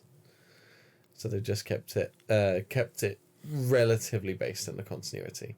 But it does make for, I think, a more, fleshy, unpleasant look. It is very unpleasant. Like but it's so cool. It is. It's very good prosthetic work. Yeah. But the thing is, he has quite a lot of screen time in the next episode, and I never get used to it. It's still just as gross every time he's on screen. Well, I don't think it's meant to be nice. You're not meant to look at it. It is, yeah. That's what I mean. It is good, Yeah. like makeup and prosthetic work. So it's not like a fault of the team at all. But it doesn't take away from the fact that it's gross. Yeah, it is. It is good. Yeah. So what I find really interesting about this bit though is when it comes out of the casing and it's I keep saying it. I'm just going to call it from now on like the Dalek sec or the Dalek human Dalek, whatever you want to call it. Dalek sec. Yeah, he's like he comes out and he's like stretching his limbs. Do you know what I mean? He's like wiggling his fingers and stuff, which would be like new for a Dalek. But the reaction of the other three Daleks, where they kind of like recoil from it. Yeah, it's like as soon as he comes out, they're like, as soon as they see something that's different, they like back off immediately. I just find that really interesting. As like they say Daleks don't fear anything or whatever. Yeah. They clearly do. They fear change. I think it's nice. It's a nice subtle bit of foreshadowing for the shit show that's going to happen to those four Daleks in the next episode. Yeah. You a bit tired? Yeah, I am. Sorry. Just for I don't know, to be transparent, we are recording this currently. It's 9 minutes past 11. Is it? Yeah. Oh Lord, I'm gonna be up so early tomorrow. Yeah. We still got another episode to get. Okay. Yeah. No. So Dalek Set comes out. We're going to speed run through this stuff. He comes out and he says, "I am a human Dalek. I am your future." Yeah. And that's a cliffhanger. That's a cliffhanger, and it's a pretty good cliffhanger. I remember being very entertained by it when I was younger. Yeah. And being very excited. And do we all have that toy? Yeah. I had multiple. I had the 5-inch one. I had the 12-inch one, and I had the voice changer helmet. Yeah. I was very excited. As soon as I saw that, I was very much like, I want that to be a toy. Yeah. Immediately. I'm currently looking at my Eagle Wash figure of Dalek Sec Hybrid. Yeah. Just up there, just chilling. He's vibing. He's just he's for the listeners, he's over the top of Connor's bed. So he looks down. Yeah, he's directly where my head would be. He looks down upon Connor at all times. Yeah, that's true. Just as a sign. Yeah, he's standing in between the Master and the Jadoon. Yeah. Yeah. Just two things. Just obviously, this is the end of Daleks in Manhattan. Yeah. Before we get into Evolution of the Daleks, I thought it was interesting that this episode is the first time since the Daleks' debut story, The Daleks, in 1963, that one of them has ever considered actually leaving the casing. Wow. That's a fair point. Wow, I didn't even think about that. They've been in a lot of stories over, at this point, 40 years? Yeah. Something like that. And it's a big swing. Yeah, first time since 1963. I think it's done well. This is also the first time in the new series that the Daleks do not shout exterminate. Did they not? No. That whole episode? That whole episode. Wow. They don't say it once. They do in the next one. Yeah, but definitely. In Daleks in Manhattan, they don't. Huh. So, yeah. Peaceful. Yeah. So anyway, on to episode 2. Okay. Evolution of the Daleks. Yes. So the now hybrid Dalek Sec orders for the rest of the human prisoners to be hybridized. The humans will become like me. Is that what he says, word for word? That's what he says, word for word, which I then wrote a little side note. Ew. Yeah. The Doctor finally steps out. He's happy for the attention now, I guess. Yeah. I don't know why he didn't want to draw attention to himself and then immediately 2 seconds later just do it. Want to steal thunder. Yeah. Yeah, he can't bear not being the centre of attention for 5 minutes. No, not at all. He was like, right, you've had your minute, now what's this? Yeah. So he pops out and the other Daleks want to exterminate him like immediately, but Sec basically orders them to stop. The Doctor demands to know how they ended up in 1930s Manhattan. So Sec says that the emergency temporal shift left them stranded and low on power, essentially. The ex machina from the end of season 2. Yeah, from Doomsday, how they all just Which I didn't realise would take all 4 of them when that happened in season 2. Because you just see Sek shake and disappear. You don't actually get any sense that the other 3 of them go with I it. never thought about that, but good point. Yeah. Emergency temporal shift. Why is it in Doomsday he says temporal? Yeah, in this episode he says temporal.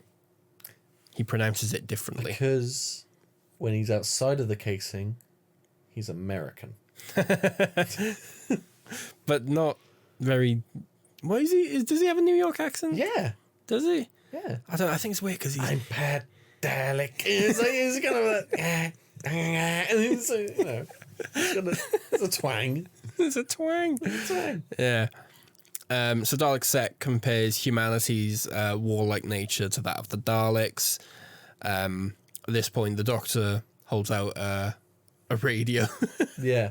And he uses the sonic to cause the radio to emit like a high-pitched sound, which disorients all the Daleks and the pig slaves, just to buy him enough time for everyone to basically do a big runner and escape. Everyone runs back through the sewers. They somehow managed to catch up with Tallulah. Yeah. She's just been ambling around. just wandering in her heels, just like... What we're led to believe is miles of tunnels. Yes. Lucky.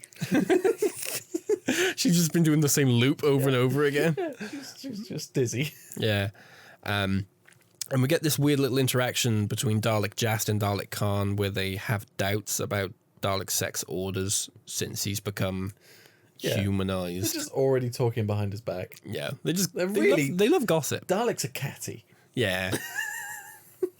It's like that one woman in the office, do you know what I mean? Yeah. Who just loves a bit of gossip. You know they're going to take all the gossip you can give there and then just give it back to everyone else. Yes. Straight away. The kind of person where, like, if you want word to travel fast, you tell them something in confidence. Yeah. That 100%. person. Yeah. So now the gang arrive back at Hooverville.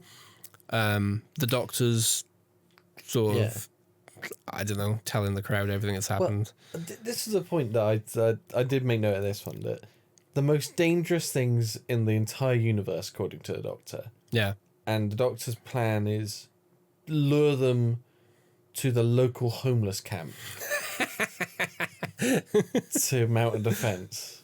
Interesting strategy. Yeah, it feels a little bit... It didn't work in Parting of the Ways when you had, like, bastic bullets or whatever they were called. Yeah. But you think it's going to work in this place where you got Spider-Man with his double-barreled shotgun? Yeah, with his 1800s double-barrel shotgun and a wing and a prayer.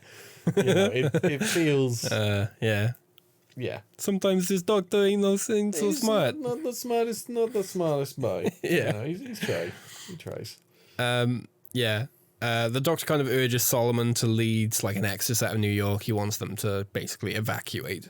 Yeah. And a watchman at the edge of the camp pretty soon spots the pig slaves, so he raises the alarm, and then this massive like skirmish breaks out between humans and pigmen. Yep. Pigmen. Before Jast and Card arrive, they're like flying through the air, they're like zooming around. I've got a feeling they've been waiting to do this for years. Yes. Like they've been itching to have a little poke about Bit outside. of zoom, yeah. Because I mean, Khan gets to go upstairs all the time and have his digress time. You know. But. Yeah. So they're like it's digress time. Yeah. Yeah. So they're like flying around and they're firing their lasers at like the trees and just making fires and just killing people left, right, and center. Yeah. They essentially just open fire on Hooverville to try and make them surrender, while Dalek Sek and Dalek Thay are watching from the Empire State Building. Dalek Khan's got like a visual link, so the other two can kind of see what he sees through his eye stalk. It's like watching a police body cam video. Yeah, but tinted blue and with a really wide angle. Yeah, incredibly wide. Yeah. Not wide enough to see the Doctor and Tallulah, though. Just saying. Yeah. Against the Doctor's advice, Solomon tries to reason with the Daleks. Yeah. I say against the Doctor's advice. Against Frank's advice as well. He tells them, yeah, you probably shouldn't do that. We've seen them. They're ruthless. But he says, like, they're both outcasts and they should work together to create a better world. He's like, ain't we the same? Yeah. And he does this really, like, sweet, endearing kind of uplifting speech. It's a and good then, speech. And then there's like 2 seconds of silence, and Dalek Khan just goes, exterminate. Just kills him on the spot. Just nips it in the bud real quick. Yeah. Ruthless. No more Solomon. Solomon's dead. I do like this moment, though, because after that happens, Sek is, like, say, watching, and when Solomon falls to the floor dead, he kind of, like, gasps. He kind of goes, like, and he kind of, like, takes a back step, and then Dalek Thay kind of just, like, you just see his eyes sort of go, and just look at him and just kind of stare him down. It's the Dalek equivalent of going, the fuck did he just do? It's weirdly sinister when they don't move, they don't say anything, but the eye stalk moves, and it's just that thing of, I don't know. There's some hefty judgment. You can tell suspicion is being aroused at this point. So furious that Solomon has just been gunned down for no reason, the Doctor steps out and demands that they kill him too, as long as they'll spare the people of Hooverville. Of course, Tennant needs to do some grandstanding. Yeah. God forbid, he's not the centre of attention. It's like, no, it's all about me. Granted, it is. Yeah, but, you know. But you know that clip from Breaking Bad that's like been memed a bunch of times where Walter's like, wait a minute, all of this, it's all about me. so accurate. Yeah. So Khan prepares to basically do just that and kill him. He gets very excited by the idea. Yeah, he's like, I will be the one to rid the world of the Daleks' greatest threat. Yeah. And then Dalek Sek goes, no, wait. Blue balls by Sek. Yeah. He's like, he says, bring him to the laboratory. And Khan's just like, I obey. Yeah, furious. The Doctor agrees to go with them on the condition that the Daleks spare the others. Martha wants to go with him, but the Doctor basically says that she should do what she does best, and that's stay and help the injured people. Yeah. He kind of shakes her hand and says thank you, and he gives her a wink, and he slips the psychic paper into her hand.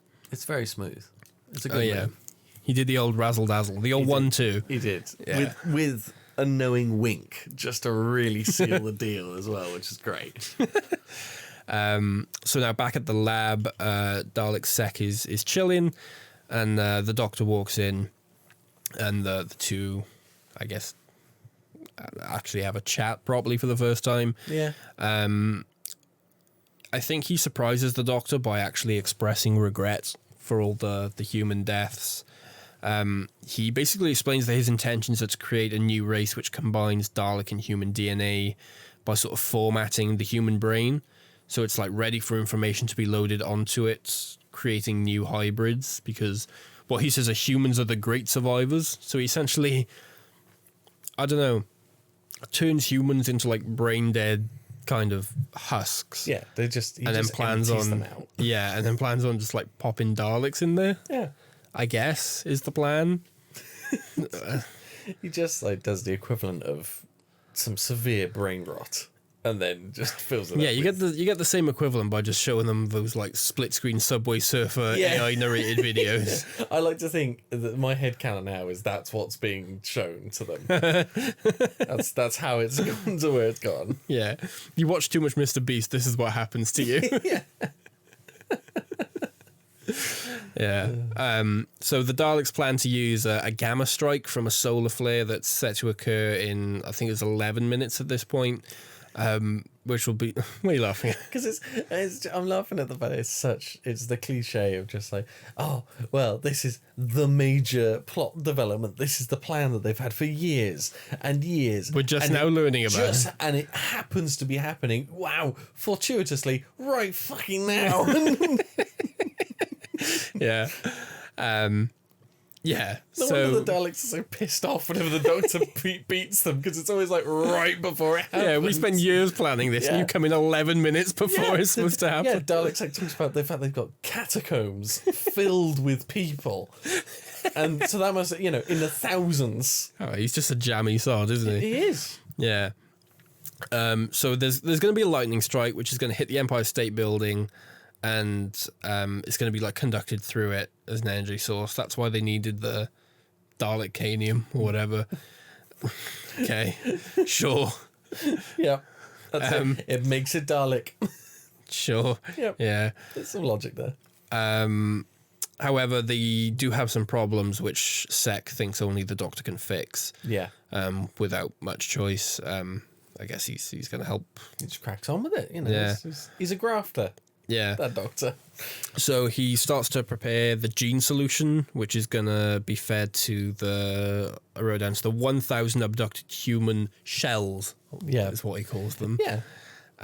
So he's making this like updated gene solution because at the moment they just have like pure Dalek solution. Yeah. And he wants to water it down. What is it like? It's like when they're making new Coke. Yeah. The Doctor wants to give them Diet Coke. Yeah, Dalek. Where the original plan was to go full fat, Yeah. you know. Yeah. So Sek explains that the new race will have the intelligence of Daleks but the emotions of a human. The Daleks' obsession with like supremacy basically has to be removed for survival. Yeah. And the Doctor's kind of shocked that Sek is willing to eliminate essentially the one thing that makes a Dalek a Dalek. I guess this is where the whole like conflict comes in. Yeah. I mean, the thing is though that he brings this up in front of the other Daleks and says, Yeah. they're never going to let you get away with it. I feel at that moment the Daleks went, yeah, no, we're not going to do that. Yeah, he gave them the idea to revolt. It's like, guys, we're still fucking Daleks. Yeah, what are we doing, man? Yeah, we could just do this. It's easy. This guy's meat now. Meat. Yeah. So 7 minutes before the flare, as the Dalek DNA. Are you keeping it running? Yes. Yeah, okay. Yeah. 7 minutes before the flare, as the Dalek DNA is pumped into the sort of comatose humans, a malfunction occurs. Khan is leading a mutiny, and the other Daleks are overriding the gene feed. You know it's bad because everything goes red. Which is very funny given that the Daleks programmed all of this. I mean, you said yourself, didn't you? Because when Dalek Sek was like trying to explain all this stuff to the Doctor, and he's got like vector graphic PowerPoint displays to like visualize all this. Made me laugh so much because there's that concept. Like you think, who's this for? Because this is for the Daleks, whose plan was just for the Daleks. If the Doctor wasn't there, who are they showing this to? And not only that, Who edited the video? who edited it? It's also in full colour. Yeah. Which the Daleks only see in bloody blue. So Stupid. it is. And on a screen that just appears from nowhere. Maybe they showed it to Diagoras. Yeah. Yeah. Maybe. But then the first time he comes down to actually visit the rest, he gets gooped. You know? He does. Yeah. They didn't show him the plan. Had they showed him prior? Was he privy to the plan? Because he just thought it was. Oh yeah, because he'd never met them before. No, Yeah. he just thought it was Khan. Yeah. Plot's got a plot. Yeah. So at this point, the Daleks take Sek and the Doctor hostage. The rest of the cult believe that Sek is no longer a Dalek, so they don't have to obey him anymore. Yeah, and then things go bad for Sek. Real quickly. It's such a descent. He spends the rest of the episode chained up. Yeah, which, again, another thing.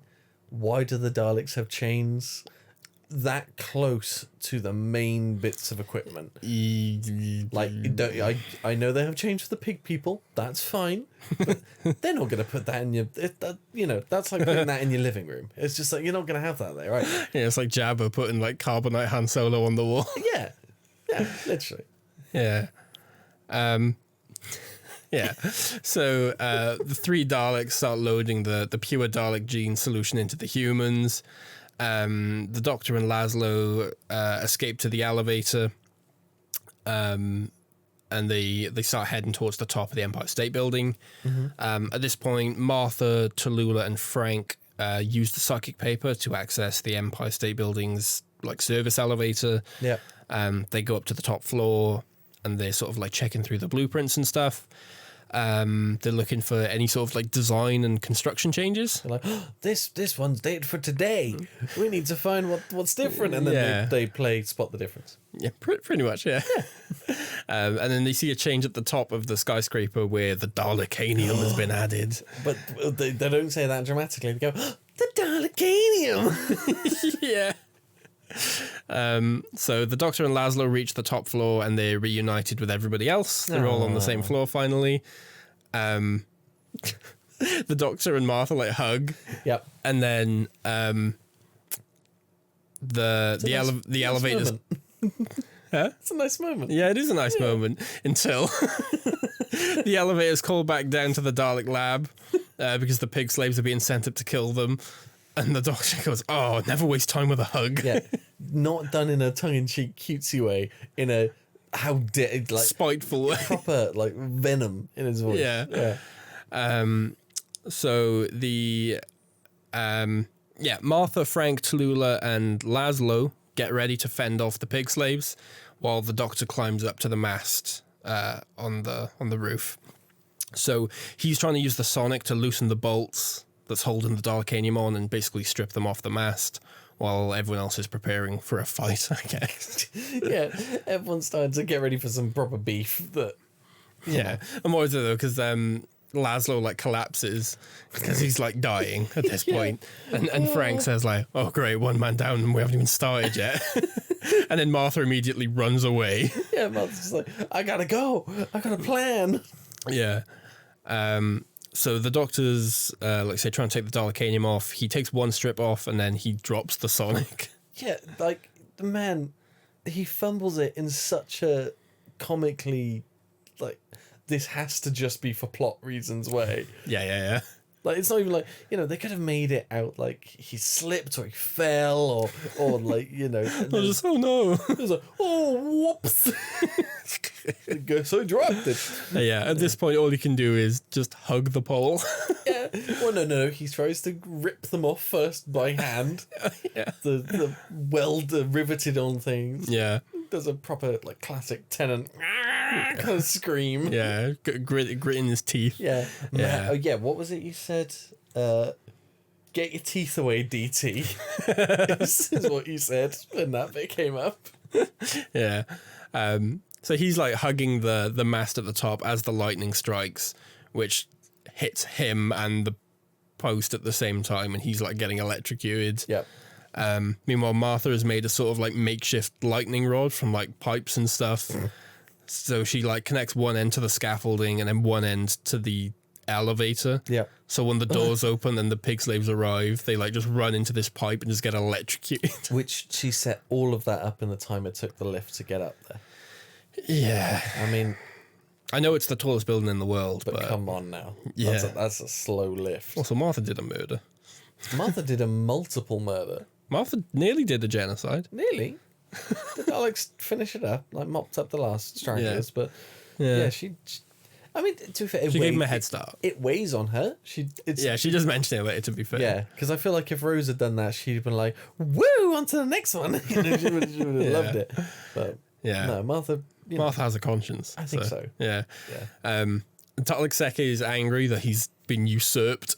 Yeah, so much so that when they're talking about putting Khan into like the battle computer, he's like, "Oh, that was meant to be my position." Dalek Thay says he's unfit. So harsh. Yeah. I've been hitting the gym recently, but come on. Dalek Khan orders them to take up arms, and all the not human Dalek, but Dalek humans. Yes, a very important distinction. Yeah, because these don't have little flaccid. These are just on these are just their heads. Basically mind-controlled people. Essentially, they grab Thompsons that are fitted with the Dalek laser weapons. Man, they're so cool. Yeah, they are. I want one. You want a little Dalek Tommy gun? Yeah. Yeah. You kidding me? Of course I do. Yeah. So this army goes into the sewers while the gang sewers while the gang head for Tallulah's theatre. Yep. At the theatre, the Doctor. I'm getting tired. The Doctor, Come on, be strong. The Doctor is using the sonics to signal his location to the Daleks. Yeah.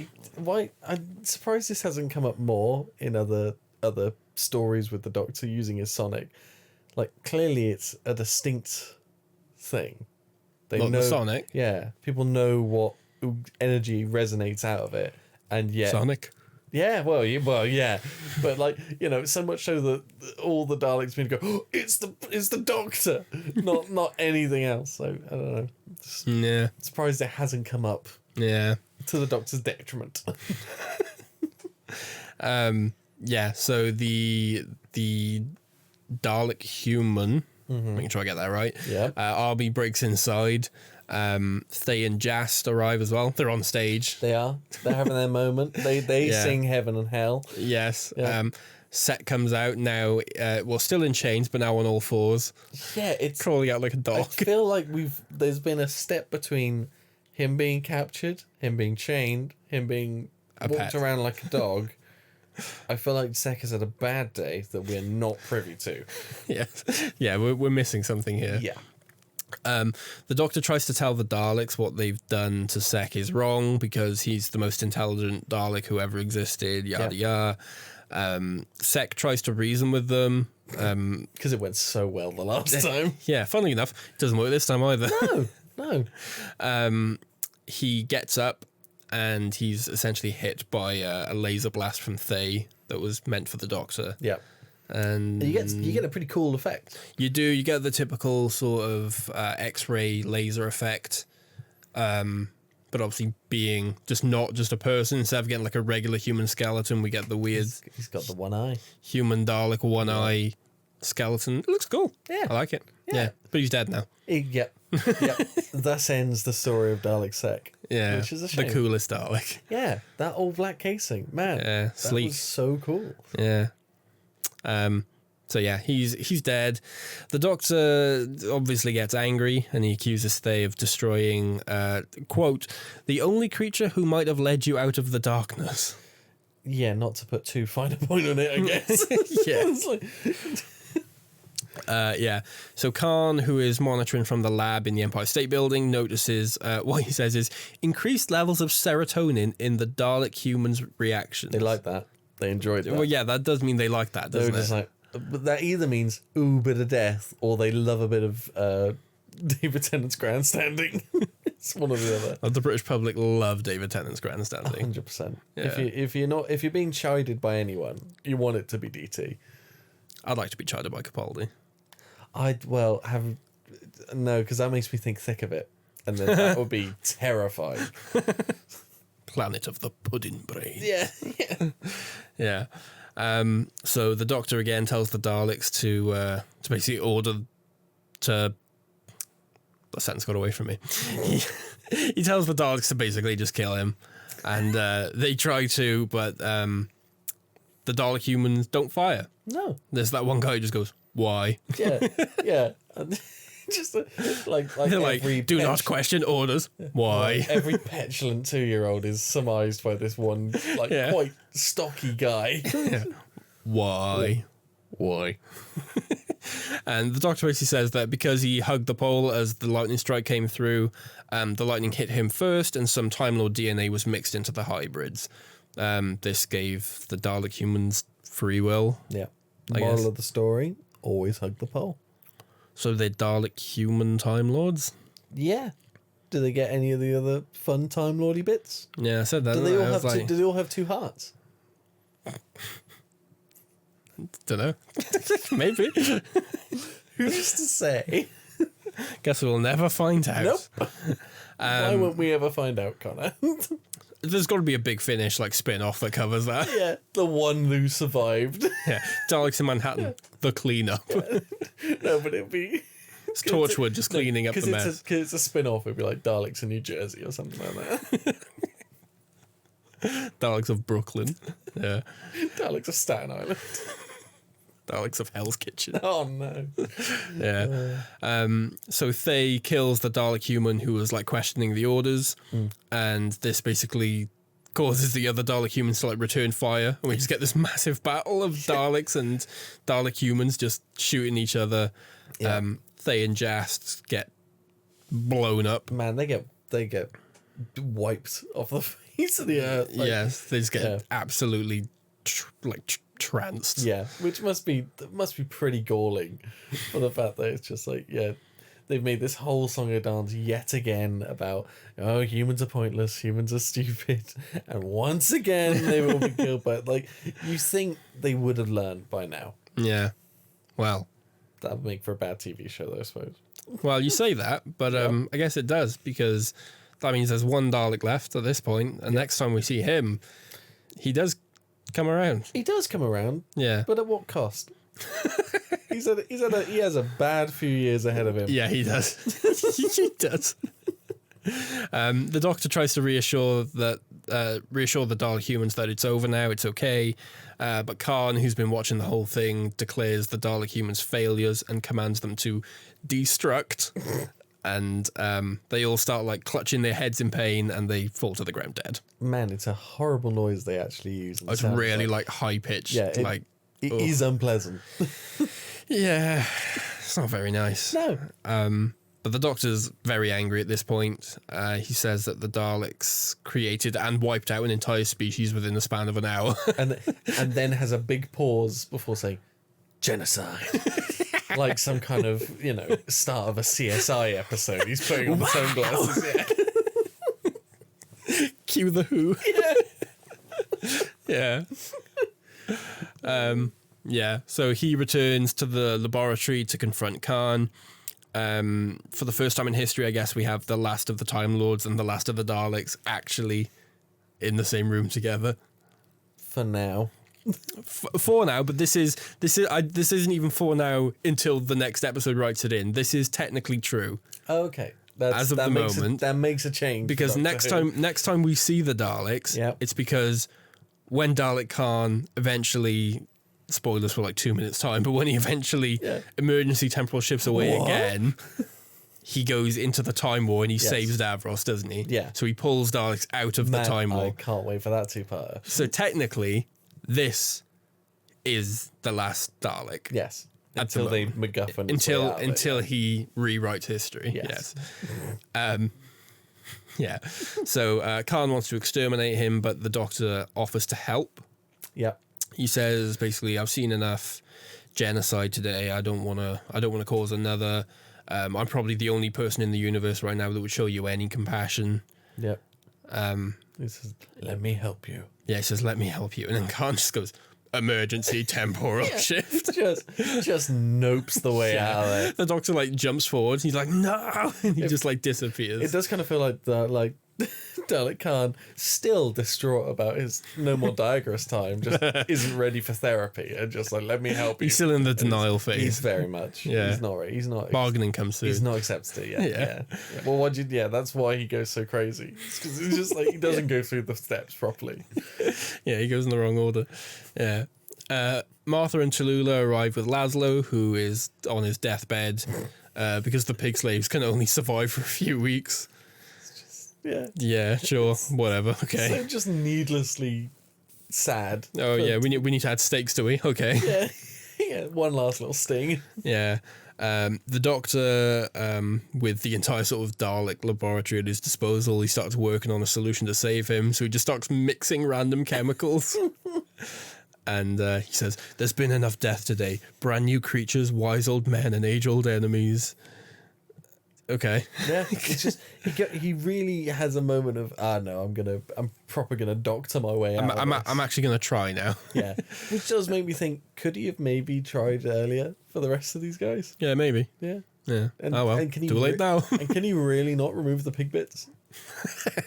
Like even if even if there's a can you just file his teeth down at least? When there's a part of me that kind of thinks like Laszlo understands that aliens exist, right? Yes. He understands that the Doctor is a time traveler. He understands all of this.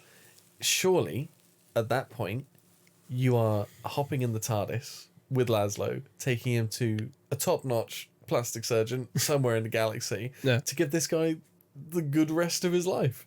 But no, it's like, hey, we've given you this life, but you're just going to have to live as an outcast in Hooverville because you look fugly, Yeah, but it's funny because there's this whole like thing with the Doctor trying to give this inspiring speech and he's mixing stuff together, and then we smash cut to the next morning, and then Laszlo's fine. Yeah, We don't see him like administer anything. Does he drink something? Does he inject him? We don't know. No, it's just that he's just he made it. Yeah, he's fine now. Didn't even say thank you. No, didn't. But then, how many times have you said thank you today? there you go. I'll take it the podcast. Yeah. What a vile human. Anyway. You said we weren't going to get political. I didn't say nothing. Yeah, so later the next morning, Tallulah and Laszlo, who, let's say, he's still a pig slave, but he's alive at least. Yeah, they meet with Frank in Central Park. Frank says that he's talked to the residents of Hooverville, who've agreed to take him in and give him a home. As always, I guess Hooverville is the place where people go when they have nowhere else to go. Yeah. I do know that Laszlo was originally supposed to die in this episode.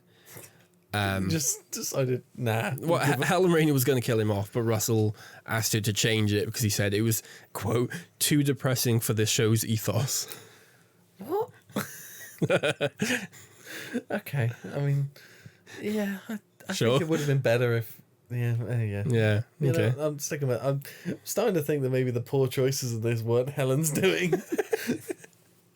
Yeah. So the Doctor and Martha return to the Statue of Liberty. Where they mock Laszlo and Tallulah's sad existence. Martha says, turns out there's someone for everyone. The Doctor goes, maybe, and just walks away. Oh, no, he goes, the pig and the singer, or something like that. It was like The pig and the showgirl. the pig and the showgirl. I was like, wow, you literally just say goodbye to them and you're already slagging them off. It's like, Yeah. jeez. Bad luck. But just before they enter the TARDIS, Martha says how sorry she is that Dalek Khan got away. She says she knows how important it is to him. And she asks if he thinks they'll meet again. And he basically says... Don't know where, don't know when. Basically, though. Yeah, pretty much. Yeah, he basically says, oh, yeah, we will. Yeah. He'll be back. They always come back. Yeah. And, yeah, that's it. That's it. Yeah. What do you think? I enjoyed it. I still really enjoyed it. Yeah. I again, blinded by nostalgia because the man, I watched that on DVD so many times when that came out. Yeah. But it was fantastic. And I did. I was able to look past how silly some of the stuff is in this episode. How hammy all of the accent work is. Yeah. How... To be fair, Andrew Garfield's Tennessee is quite good, I think. Yeah. I mean, yeah, it is. I give that to Andrew Garfield. It was pretty good. His Tennessee's okay in comparison to everyone else's, like New York. I mean, it does kind of throw it off where now knowing how big a star Andrew Garfield is, you know, it does. It's hard to just not see him as Andrew Garfield. Very hard, yeah. Yeah. You know, you expect him to whip into scene. See, I don't know what this says about us, but we keep making these jokes about Spider-Man. Yep. But like, I kind of forget he's Spider-Man. Yeah. No, like, if you show me Andrew Garfield at any other point in life or in any other context, I wouldn't think Spider-Man at all. Yeah. It's just something funny about Spider-Man being in Doctor Who, I think. Yeah. Neither of us are superhero fans. Not really. At all. But yeah.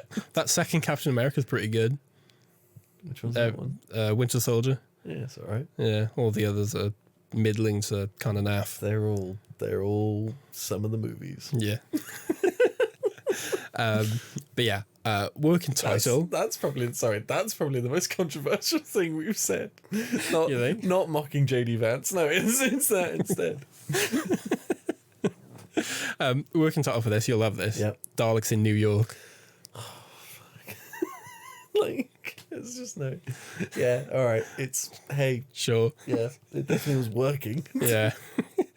I've got some just random bits of trivia of varying significance or interest, really. Great. Yep. But I just thought I'll just rattle these Hit off me to you with them. quick. Yeah. This is the first two-part story in the revived series to not feature the inside of the TARDIS. Oh yeah. Good point. We don't see it at all. Yeah. Russell has suggested that the Daleks' arrival on the Empire State Building in The Chase back in Hartnell's era planted the idea for their eventual influence over its construction.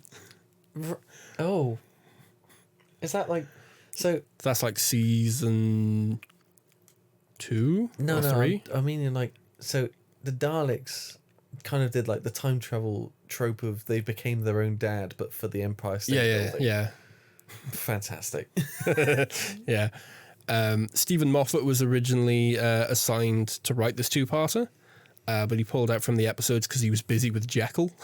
Fair. Instead, he offered to write the Dr. Light episode to make up for the inconvenience, which became Blink. Oh. Wow. Imagine if it had been the other way. Yeah. I mean, that would have been very funny, because I imagine then it just would have been a cacophony of various plot lines that don't really go anywhere. It's also funny because I don't think, as good as he is, I don't think Stephen Moffat has written a good Dalek story. No. So No, not I'm one. glad it went the way it did. But you didn't want another victory of the Daleks? Would you like a cup of tea? Yeah, it just would have been Scotch instead, because it's America. Yeah. Would you like a Bud Light? I thought you would like this one. Yeah, okay. Right. There was originally a damaged Dalek who had been modified to be steam powered, but he was cut because Russell thought it took focus away from the genetic manipulations at the heart of the tale. Yeah, I think that was the right choice. You don't want the steam powered Dalek? No. I want steampunk Dalek. You want steampunk Dalek? I mean, I think that would work better in an Old West story. Yeah. But I'm not gonna lie, I'm just thinking of Back to the Future 3 now. Like, I'm just Thinking of the train. yeah, Yeah. 100%. I'm thinking of the train. And yeah, like I say, that my last thing, we already talked about this, but Helen Rayner was deeply upset by the fandom's negative reaction to the two-parter, prompting Russell T Davies to console her. That's a real shame, because I don't think it's warranting of that. No, it's at not. all. It's not that bad. There Yes. are far worse episodes of Doctor Who. There There were worse episodes in this season. There are definitely worse episodes in this season. I'd say it's a pretty strong episode. I'm a big fan of season 3 as a whole. I don't think I like this episode as much as you do, but I can, off the top of my head, name like 3 episodes in this season worse than this. Yeah, So, there you go. Well, all of that to come. yeah. Do you have anything else to say about these two? I think we all need to be a bit more like Tallulah. In what way? We need to choose the spear. Let's choose a spear. Well, so not like Tallulah then, because she chose the gun. Yeah. Shut up. Your analogy's falling apart. I know. We're recording this way too late. Well, yeah. Well, with that in mind, Yeah, with that in mind. Well, thank you for having me on. It's been good fun. Yeah. I'm looking forward to coming and crashing in the next one. And I hope it's shown you that, I'm not going to be a guest that's kind and forgiving like Rob and Charles. hey, we all need a bit of conflict now and again. Happy We to need, be. we need happy someone to be complex. someone to challenge us on our beliefs. Exactly. But yeah, with that in mind, thank you all for listening. We really appreciate you. You can leave a like down below if you did enjoy listening along. If you want to keep up to date with everything else we're doing, you can check us out over on YouTube, on Apple Podcasts, or on Spotify. You can leave a comment if you're on YouTube or Spotify, not on Apple Podcasts, because I don't know, they didn't bother to add the feature. I guess. Don't drag Apple Podcasts. That's how I listen. Yeah, that's how I listen to. But it's objectively the worst of all 3. So. But yeah, once again, like I say, thank you all very much for listening. We appreciate you. Keep up to date to check out next time, where we'll pop home and Martha will see her parents. But until then, I'd say stay safe, stay away from New York. Just in general. Wow. And Dragon New York. yeah, I guess we'll see you next time. Bye-bye. Bye.